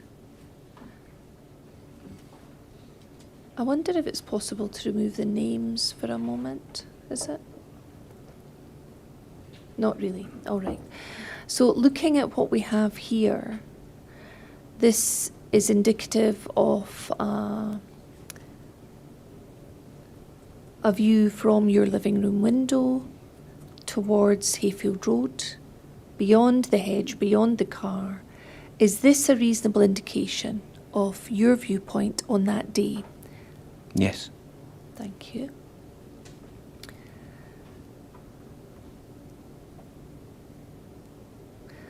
So when Mr. Bio had his hands up at his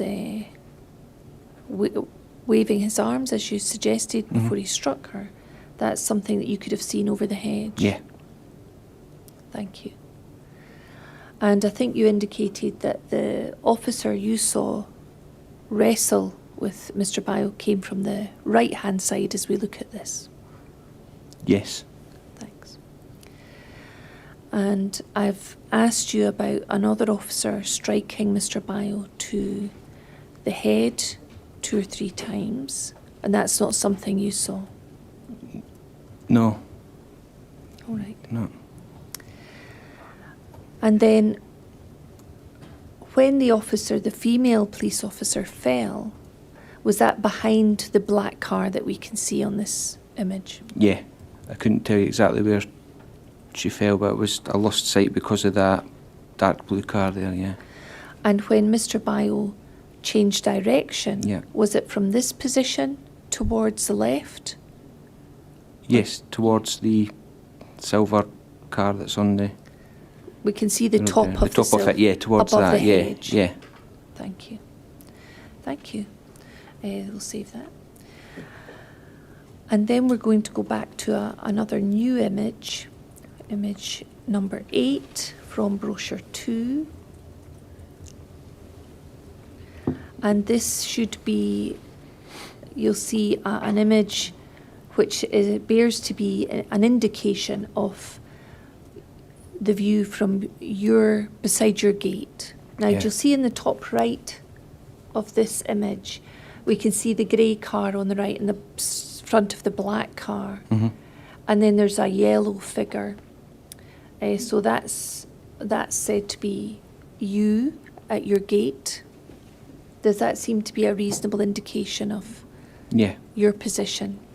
yeah. And the bigger image that we see, number 8, is that a reasonable indication of what you could see from your gate? Yes, that it is, day? yeah. Thank you. So using this image, can you point to the area where you saw the collapsed scrum as you described it? Yeah. Thank you. And that's when we watched the enhanced Snapchat footage earlier, that's what was happening in that Yeah. area. Yeah. Thank you. Can we look at paragraph 8 of your statement now, please?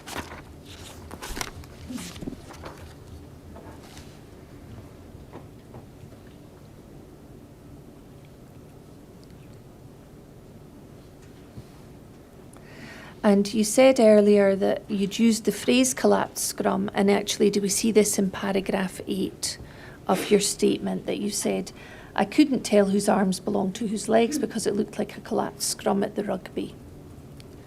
And it just looked like there was a mass. If somebody scores at the football and everyone jumps on, it was kind of like that. It looked like there was people definitely on top of Sheku. Whether or not they were lying or pressing on him, I don't know. But there was legs moving about and arms moving about and lots of shouting. And that's what you told us earlier. Yeah. And then towards the end of that paragraph, we can see, I remember seeing the police. If we just move down the paragraph, it's on the same page. That's it coming into view. I remember seeing the police officers restraining his legs with what looked like cable ties. His legs were bent upwards at the knees, so he must have been face down on the ground. And that's what you've told us earlier. And then paragraph 9, you say, I don't remember any of the officers holding or using batons.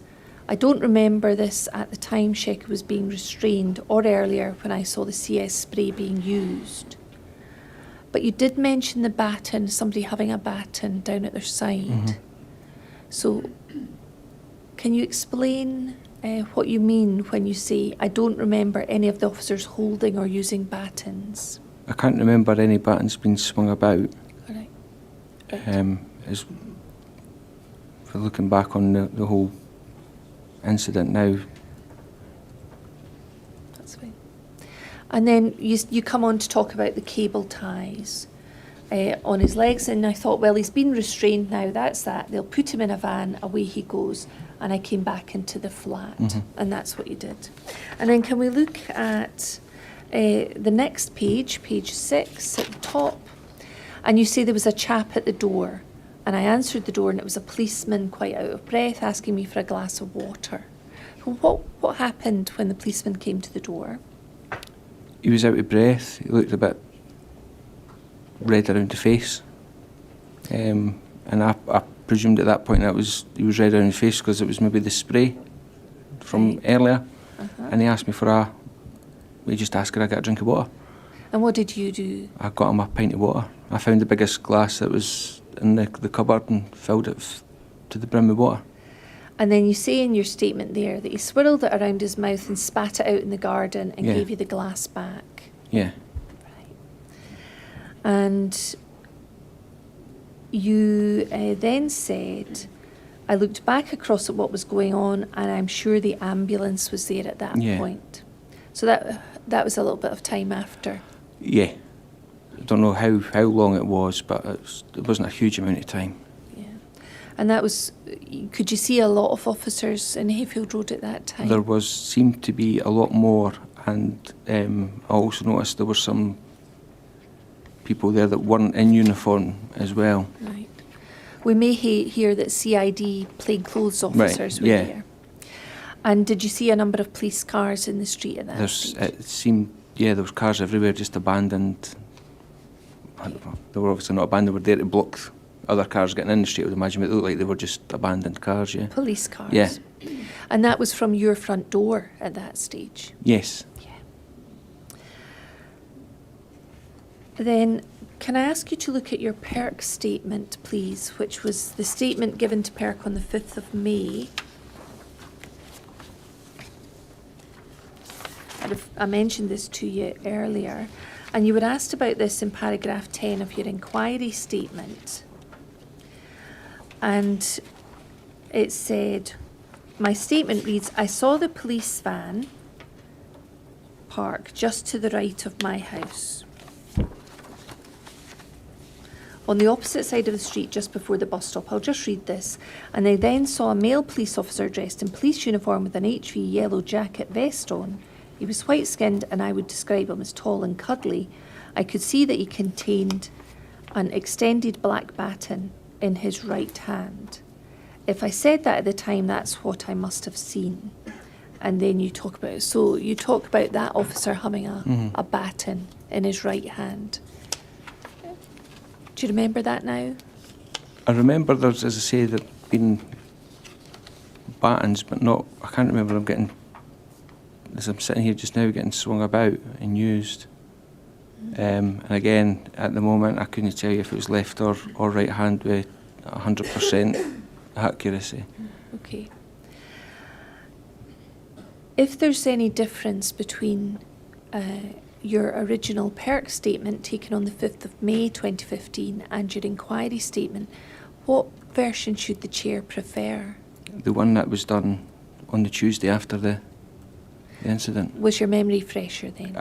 Definitely, yeah. Yeah. Can we go back to your PERC statement, please? Your inquiry statement. Paragraph 11 this time.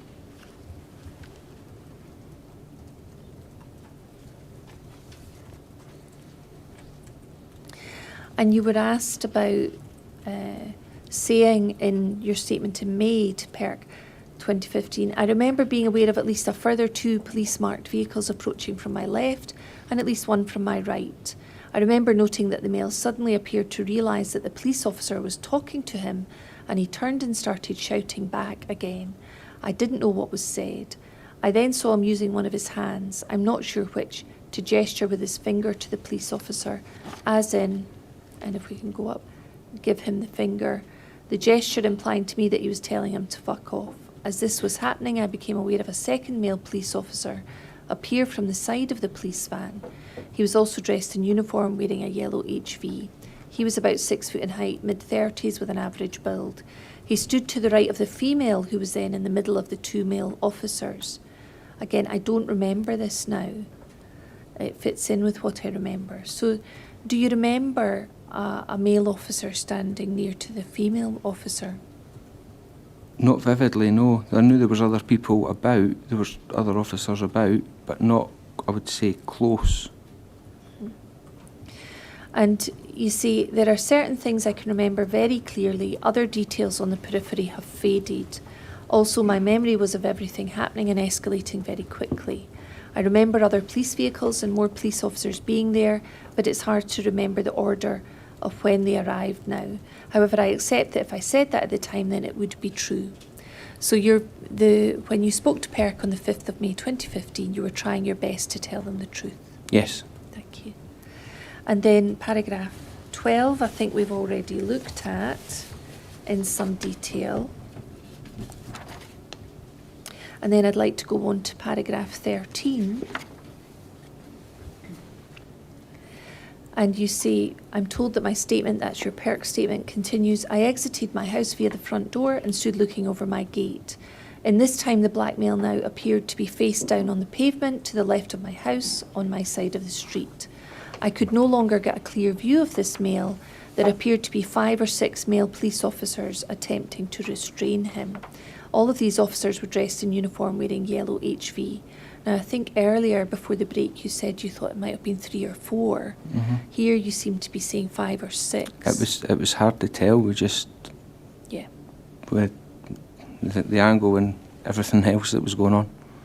Well, we have the Snapchat footage of you when you were at the gate. But again, your recollection at the time when you gave your statement to PERC was 5 or 6. And that you think would have been that was only a couple of days after. I was saying the PERC statement, yeah, certainly, because that was just days afterwards. Thank you. And you say they were wearing their yellow HV. I observed one officer appeared to be kneeling on the ground with the weight of his upper body by use of his arms to the black male's shoulder, back of neck area. I would not be able to describe this police officer. The other police officers appeared to be laying across the black male's body. I believed in an attempt to keep him on the ground. I recall hearing the words "calm down" being repeated. I also remember a male's voice say "get his legs" as the black male appeared to be kicking his legs. So again, that's a quotation from your PERC statement. And you say, yes, that makes sense with what I remember of the events now. I remember there being a struggle, and there was definitely an attempt to keep him down and stop him breaking free while they got the restraints on. So you say there was definitely an attempt to keep him down. Mm-hmm. And what did you mean by that? What's going on there with their shouting at them, to grab his legs and keep him down? There must have been some resistance to being restrained. So Mr. Bio was resisting the restraint at that Would be time. what I would perceive was happening at that time, yeah. And at the time, as he resisted, what was your impression of what the officers were doing? Well, bearing in mind I had just witnessed them seconds before hitting a policewoman, I thought they were just restraining him so nobody else was going to get hurt. And you say you don't remember the details of the male officer kneeling on the ground and using his weight of his upper body on Sheku's back. I just have an image of the officers lying on him, the collapsed rugby scrum that I have described. But again, if that's what I said in my statement at the time, then I accept that would be the truth of what I saw. So if you said to PERC on the 5th of May that you had an image of the officers lying on him in this collapsed rugby scrum, that would be the truth as you remembered it on the 5th of May. Yes. Thank you. And then if we can move up, please. This statement goes on to talk about when you spoke to the Crown Office.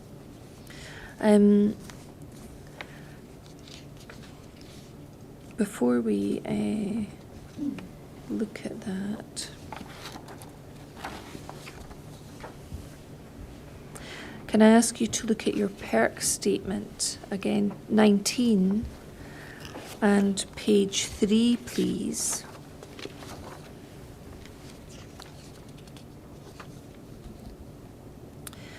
And there's very short paragraphs in this statement. Can we look at paragraph 5?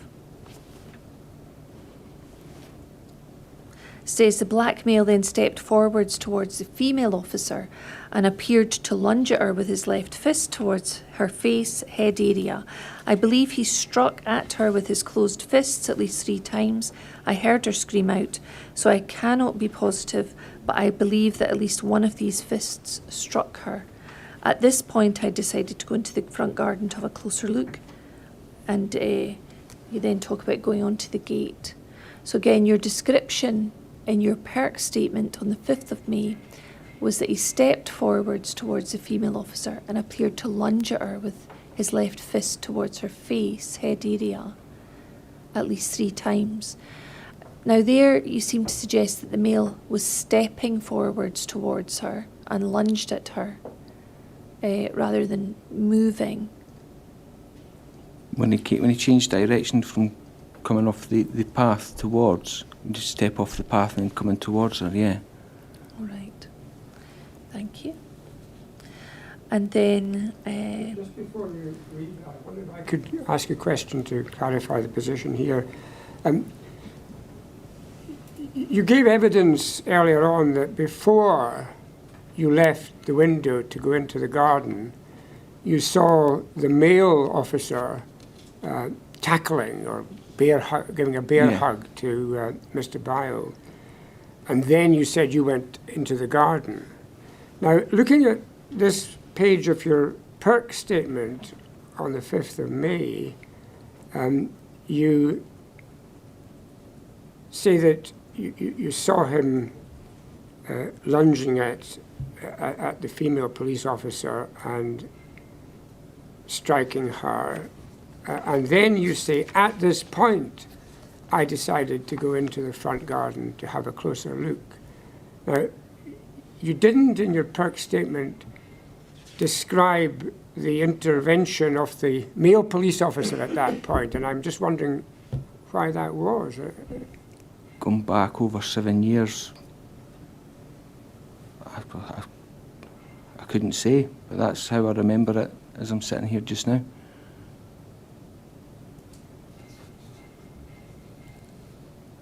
I'm just a little puzzled why you weren't able to describe that to the perk inspectors on the 2 days later. Yeah, going on all that, yeah. I could see why you would think that, but my memory of it is that is what happened, is what I've described today. Yes, thank you. I'm sorry to have interrupted. Not at all. So yes, the statement we have on the screen is the perk statement from the 5th of May. And then paragraph 7, as we go down that page, beginning, in this time, the black male now appeared to be face down on the pavement to the left of my house. I could no longer get a clear view. There appeared to be 5 or 6 male police officers. So this is the section where you talk about the collapsed scrum.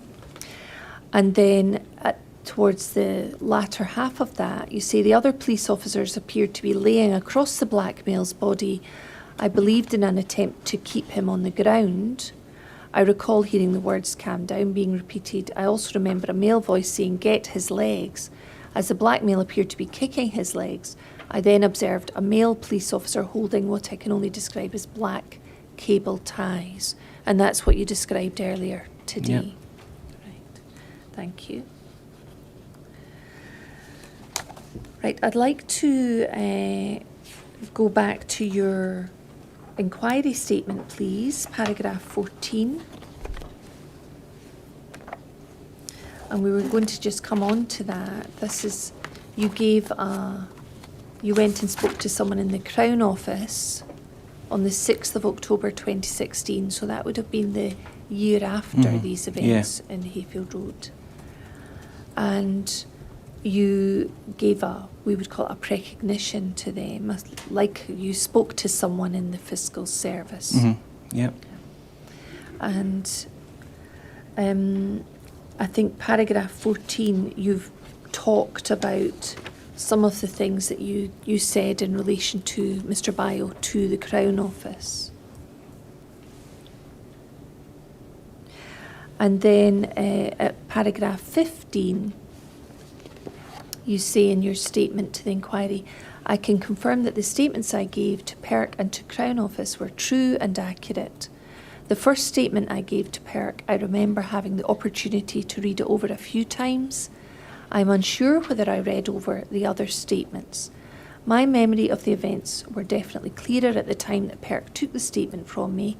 If there is any discrepancy between what I've said in this statement compared to my PERC statement, the PERC statement would be the one to be preferred. That's correct? Yeah. And that's your position today? Yes, yeah, it is, yeah. Thank you. And then in paragraph 16, you were asked about giving an interview to Panorama, the BBC. Yeah. And that was actually to a Mr. Daly, who's a journalist who was doing some work in relation to that programme. And you've said at paragraph 16, after the incident we were getting chaps at the door quite a lot. whether it be local newspapers, the TV channels that were camped out on the street for 2 or 3 days. Even Sheku's family came and tapped on my door.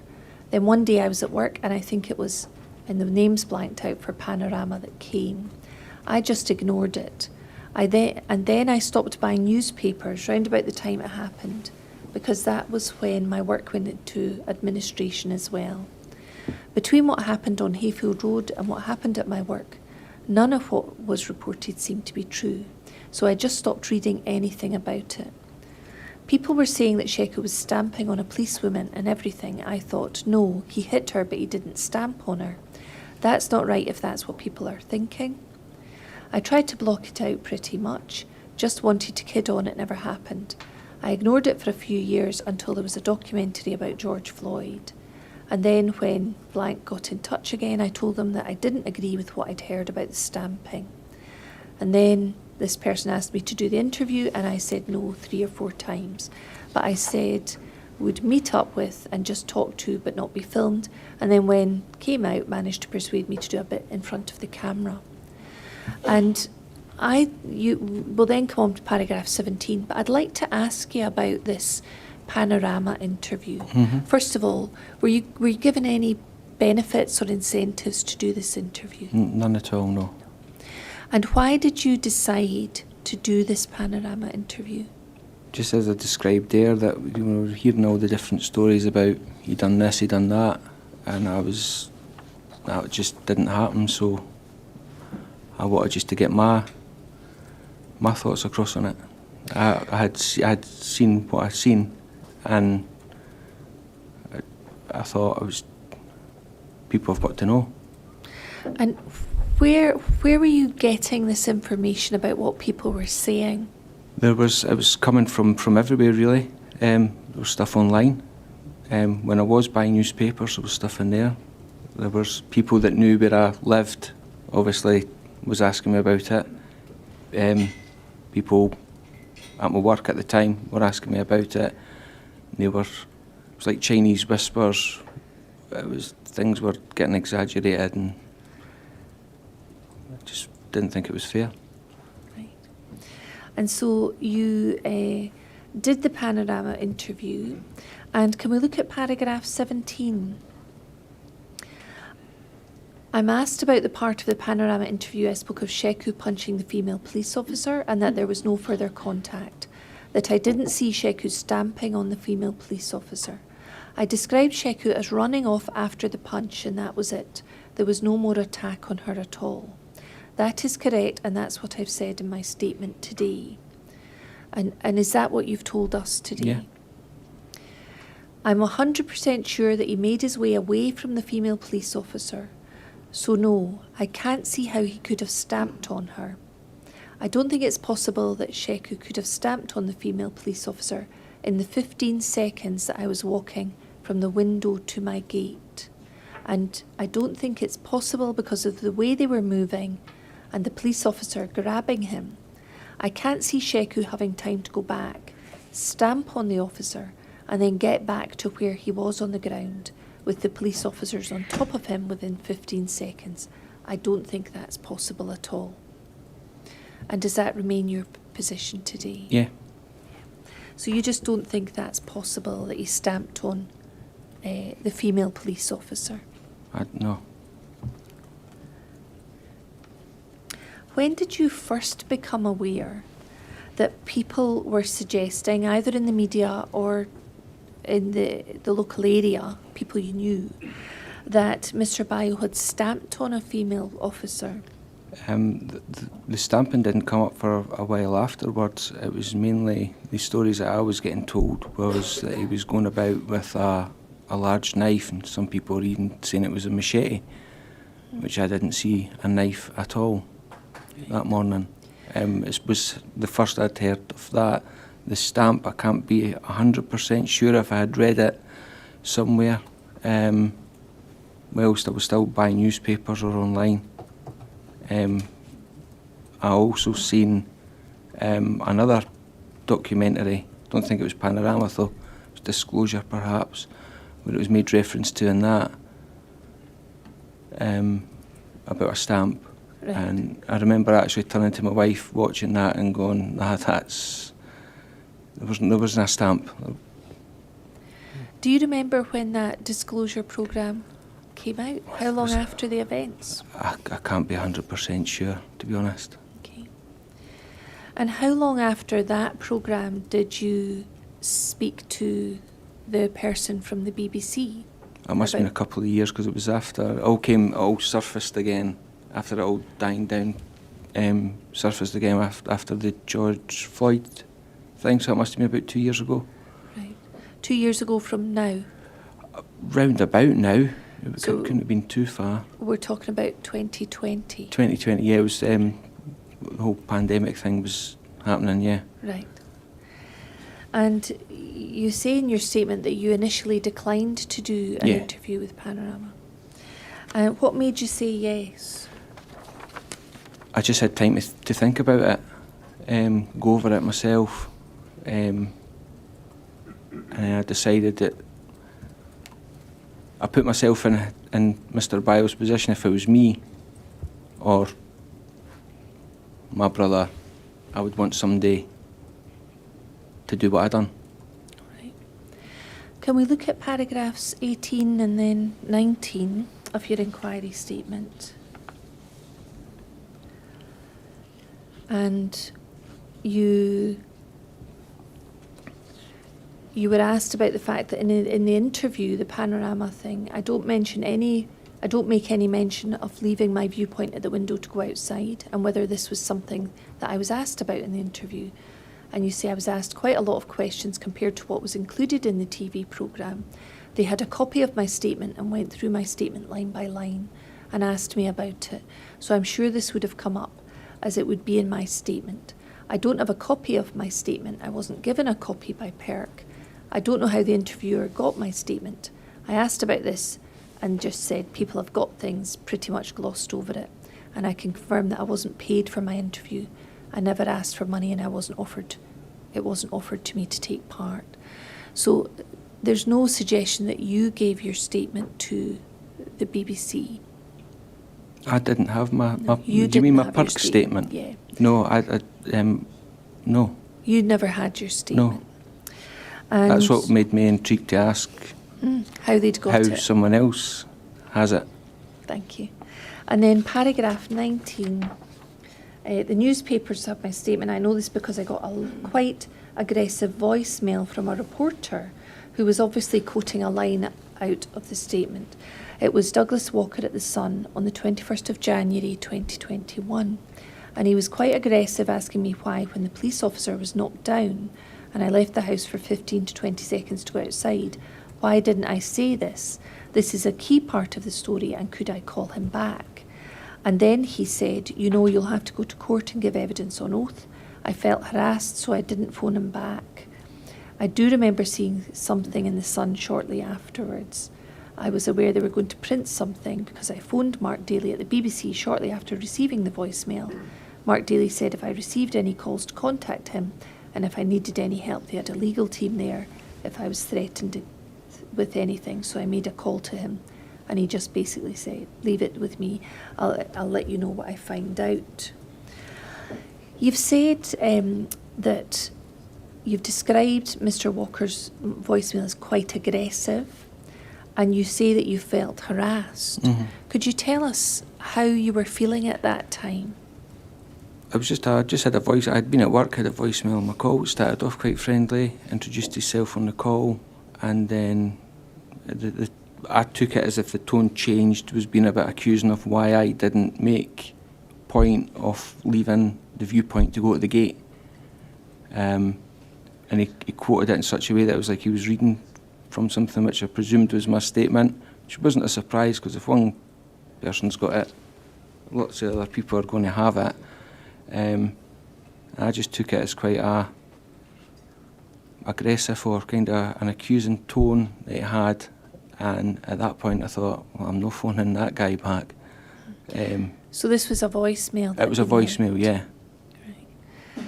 And I think your position is that the BBC Panorama programme had been edited by the BBC, but there was actually a lot more We had numerous conversations about the whole scenario, both on and off the camera. I don't know if it actually came up when we're recording it. I'm sure it's got to have, because we went through it. We was there for a good few hours going over it. Well, I think, in fact, there was discussion during that. Thank you. And then Mr. Daly called you back a few hours later to say he'd been in touch and the Sun were going to print something on the Saturday morning. At that point, it was already on the Sun online, and I either had my old workplace, the age I was at the time, and a few personal things about me in it. But he said...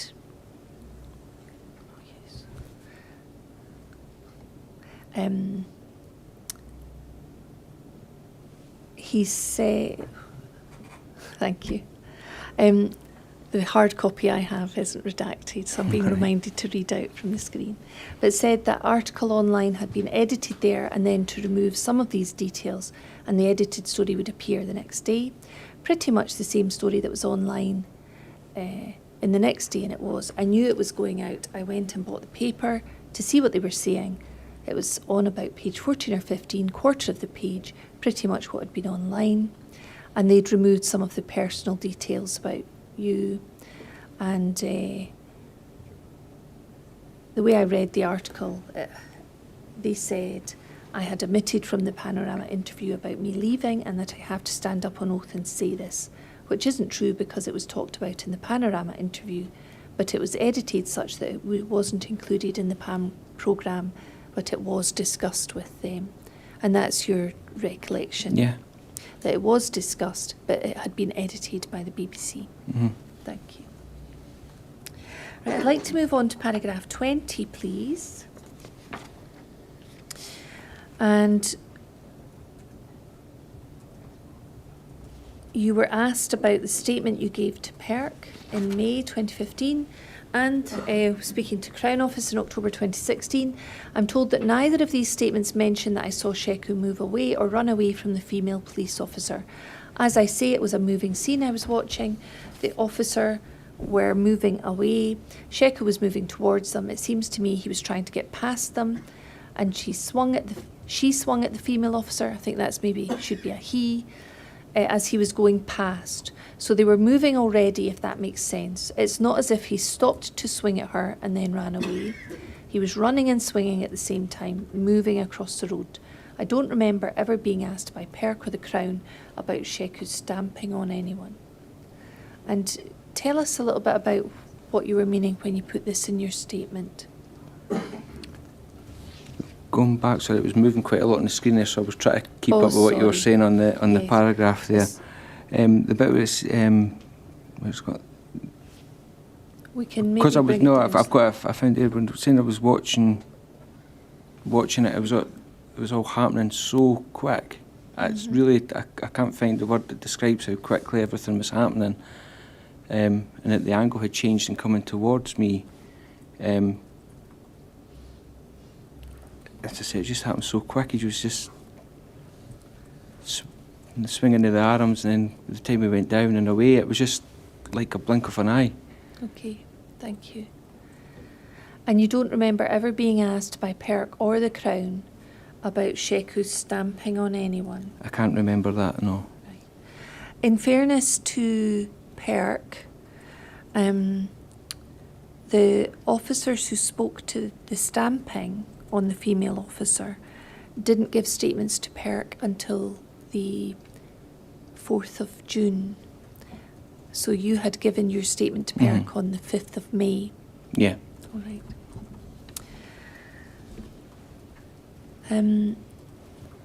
Moving on, please. Can I ask you to look at PERC 20, please? So this is your second statement to PERC. And it'll come up on the screen.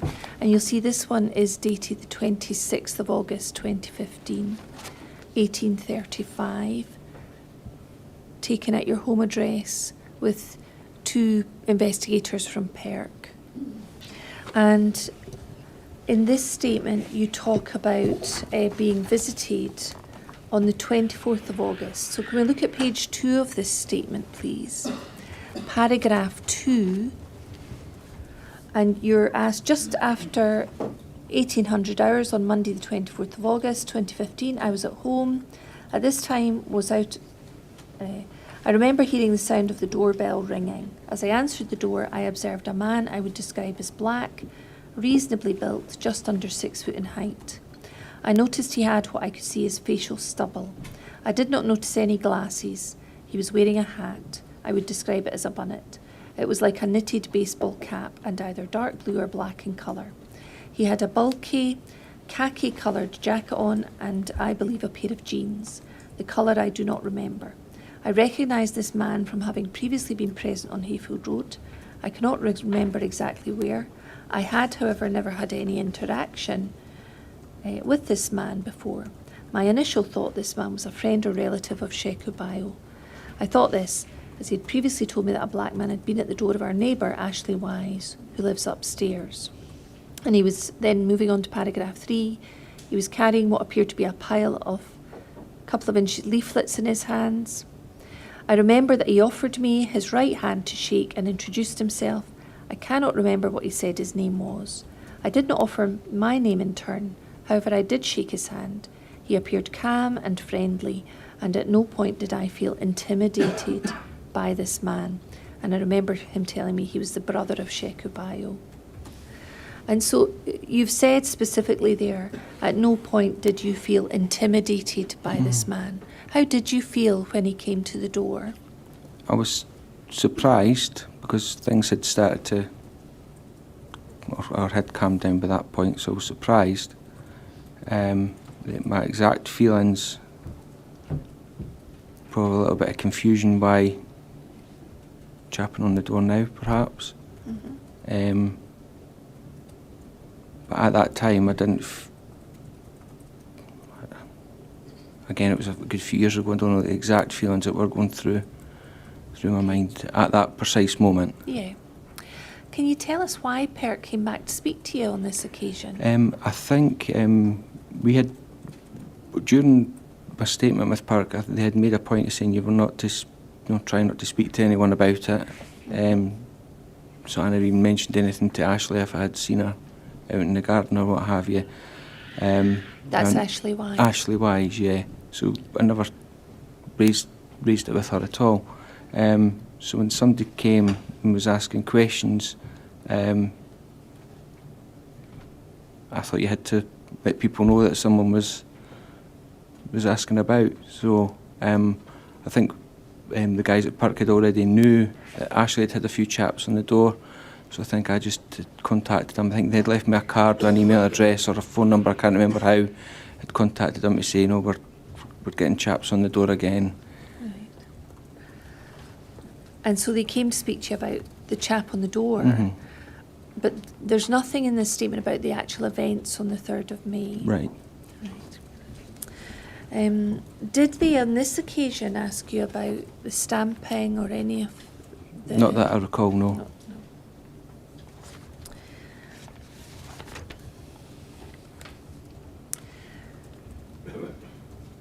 Can I ask you to go back to your inquiry statement, please?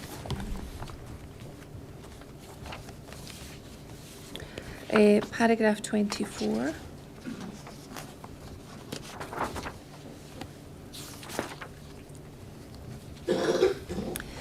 And again, in this paragraph, you're talking about people chapping the door, and you see they weren't the only ones chapping the door.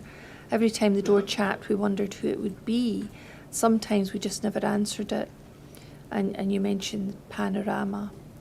And then can we move on to the next paragraph, paragraph 25. There were also 2 guys who came to my house who said they were representing the police in the matter. One of the men was called John Sallans. He showed me some kind of photo ID. I took it to be that he was representing the police service and that they were just wanting to double check some things with me. It was just basically a chat. However, the guy was telling me negative things about Sheku and telling me and what he was up to. I realised that he wasn't representing the police a good while after when I heard something on the radio that the police couldn't comment on the investigation, as it was in the hands of PERC, that they couldn't investigate. That made me wonder who it was that was at my house. A couple of years later, I saw a TV programme about the murder of Jodie Jones. This guy who came to my house was on the programme as a detective trying to solve the crime. The programme said he was a former police officer with so many years' experience of trying to solve these cases. And said, "This is the guy who came to our house. What is going on?" I feel like I was duped by them. With hindsight, I now think he was just trying to figure out what I told the guys at PERC. I mentioned this. At the time I was interviewed by them and got the impression they didn't think it was quite right, that they weren't who they claimed to be. Let me ask you about that paragraph. You've talked about a man called John Sallans. Yeah. Could you describe him, please? You mentioned him at the top of that paragraph, Yeah. 25. He was probably about 5.5 foot, probably mid-50s. Not wanting to be cheeky, but a little bit overweight, grey hair. Okay. And you've said that I took it to be that he was representing the police, and you said he showed you a kind of photo ID. Tell us about that. What I'm not sure about, if he'd introduced himself as working on behalf of or working for the police or the solicitors representing the police. Right. In my naivety at the time, you hear police, solicitors come in. Yeah. And you said 2 guys came to the house. He was one of them. He was one of them. Do you yeah. remember who the other person was? I don't know his name, but he was taller, older. I'm sure he had, I would like to say he had either heavy stubble or a thin beard. Okay. But he didn't seem to interact as much as the first guy I've described. And you say the guy was telling me, I take it you mean John Sallans was telling Yeah, when I'm referring to that, the guy's telling me, The guy it was was him, telling me negative things about Sheku and telling me things that he had allegedly done in the past and what he was up to. Can you tell me what things was he telling you? He was telling me it wasn't how he was perceived to be in some of the newspapers or online articles of being a good guy. In fact, he said he wasn't necessarily a good guy. He had been involved in,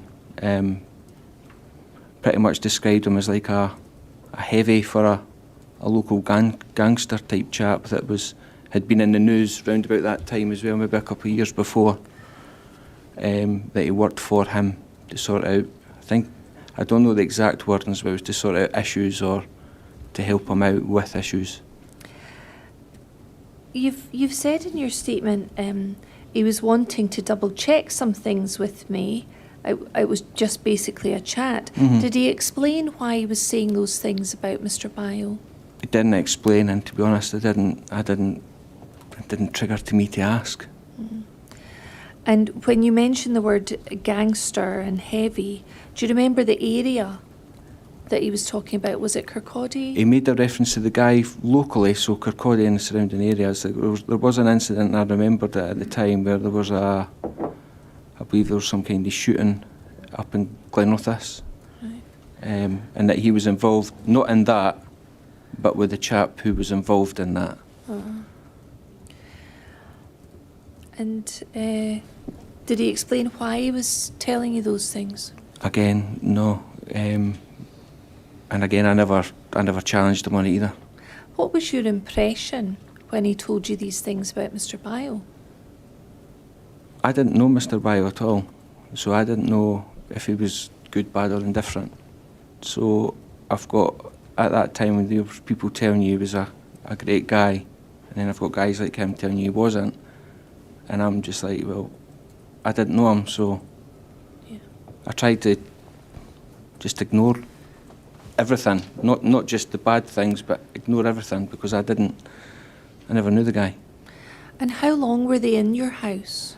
I don't think it was too long. I think again, I can't be exact, but it could only been about an hour, I think, from memory. And who else was there at the time, or was it just yourself? It was myself and the 2 chaps, and my wife was there as well. And can you give us an indication of when this happened, when Mr. Sallans came to your house? I don't have the exact date, to be honest. I'm sure it was a good while after, so it maybe may have been late summer, maybe. I really don't know. Late summer 2015? Yeah, at the time, yeah. It was quite soon, if I remember correctly. I'm sure as well that he did leave a card. Right. I think. But if he did, I've not got it anymore. Right. Can I ask you about the language that Mr. Sallans was using, the words? We've heard some evidence about a statement that Mr. Sallans took from a police officer, and certain words were used in that, and the officer questioned whether they were her words or Mr. Sallans' words.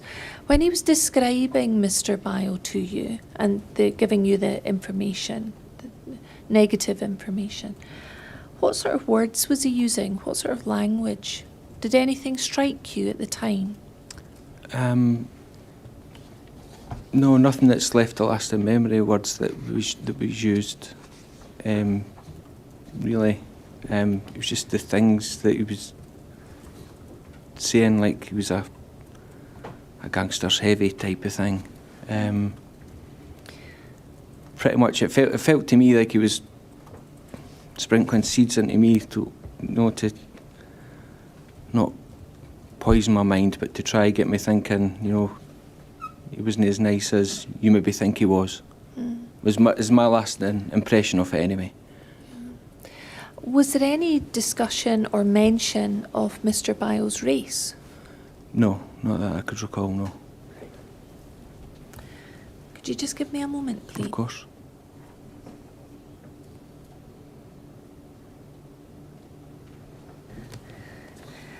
Subject to any other questions that you or the assessors may have, I've completed my questioning.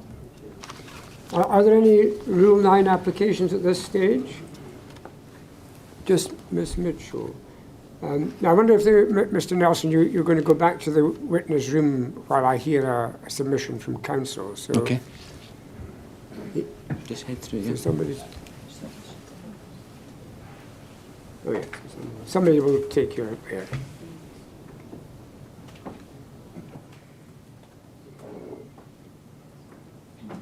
Yes, Ms. Mitchell, if you want to come to the table, please.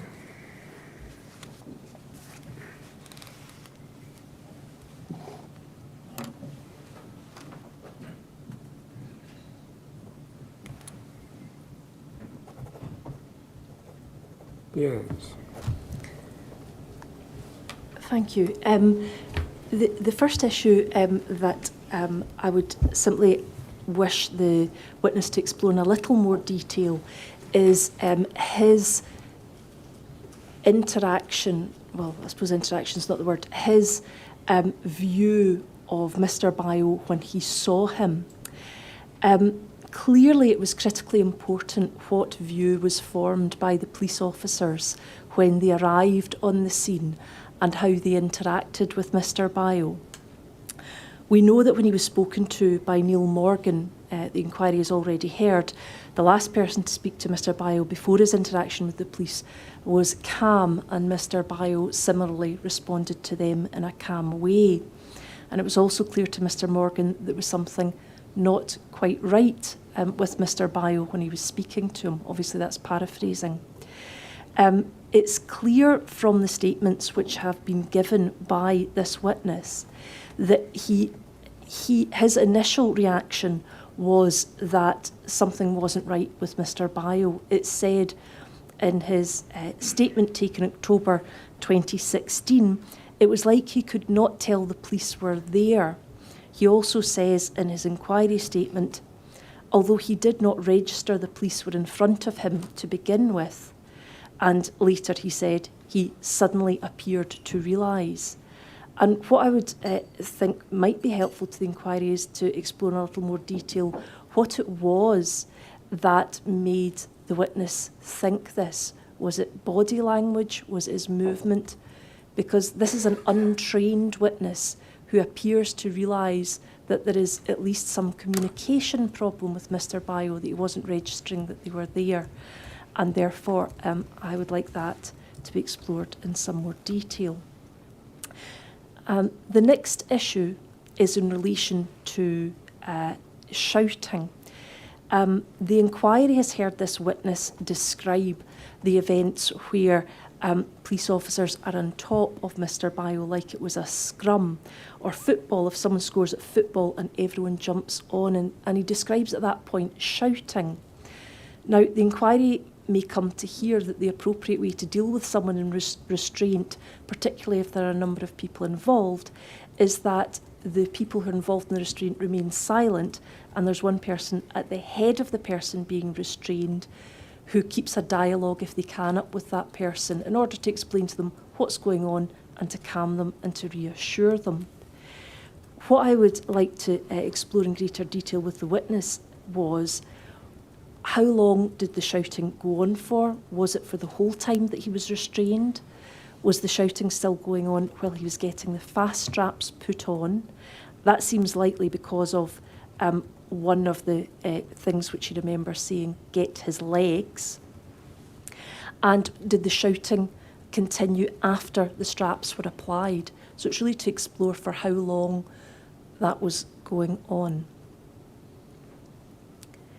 The next issue arises as a result of my learned friend's questioning in respect of the statement given by Perk. And what was put by my learned friend at, the number is 96.6, when she was asking whether or not the officers who spoke to the stamping on the female police officer didn't give statements to Perk until a later stage. And perhaps that was why he wasn't asked about it. But I just wanted the witness to confirm that on the statement that he gave on the 26th of August 2015, after the police had given their statement, they did not ask him at that time about the police statements. So they ask him his own evidence, they get the police statements, which in some ways may be contradictory, and to confirm that when they went back to get the next statements, that was focused solely on the actions of the Bio family and not going over what he had said in relation to his first statement and how that may have materially contradicted what the police said.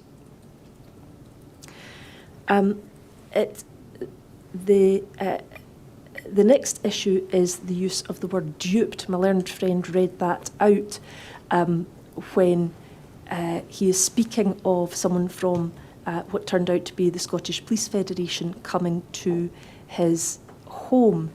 And I think we haven't heard, at least focused on why he believed that he had been duped, and to try and get him to explain in some detail what he meant by that. Following on from that, the issue of the card. He explained that he was left a card, and I understand that at least one other person was left a card which made reference. It was a card in respect of a Mr. Sallans, and it made reference to a fatal accident inquiry, and to see whether or not the witness's memory might be jogged as to anything that was on that card, and if so, what was on it.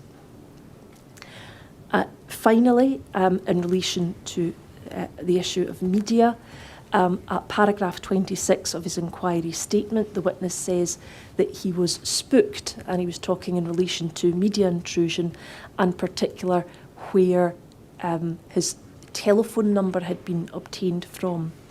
And he indicated that he was spooked about that, and what I would like to find out from this witness is if he made any inquiries of anyone as to whether they'd given his number out, i.e. any of the people that he had dealt with from the media, had he contacted them and said, did you give my number out, just to narrow down the number of places where his mobile telephone number could have come from.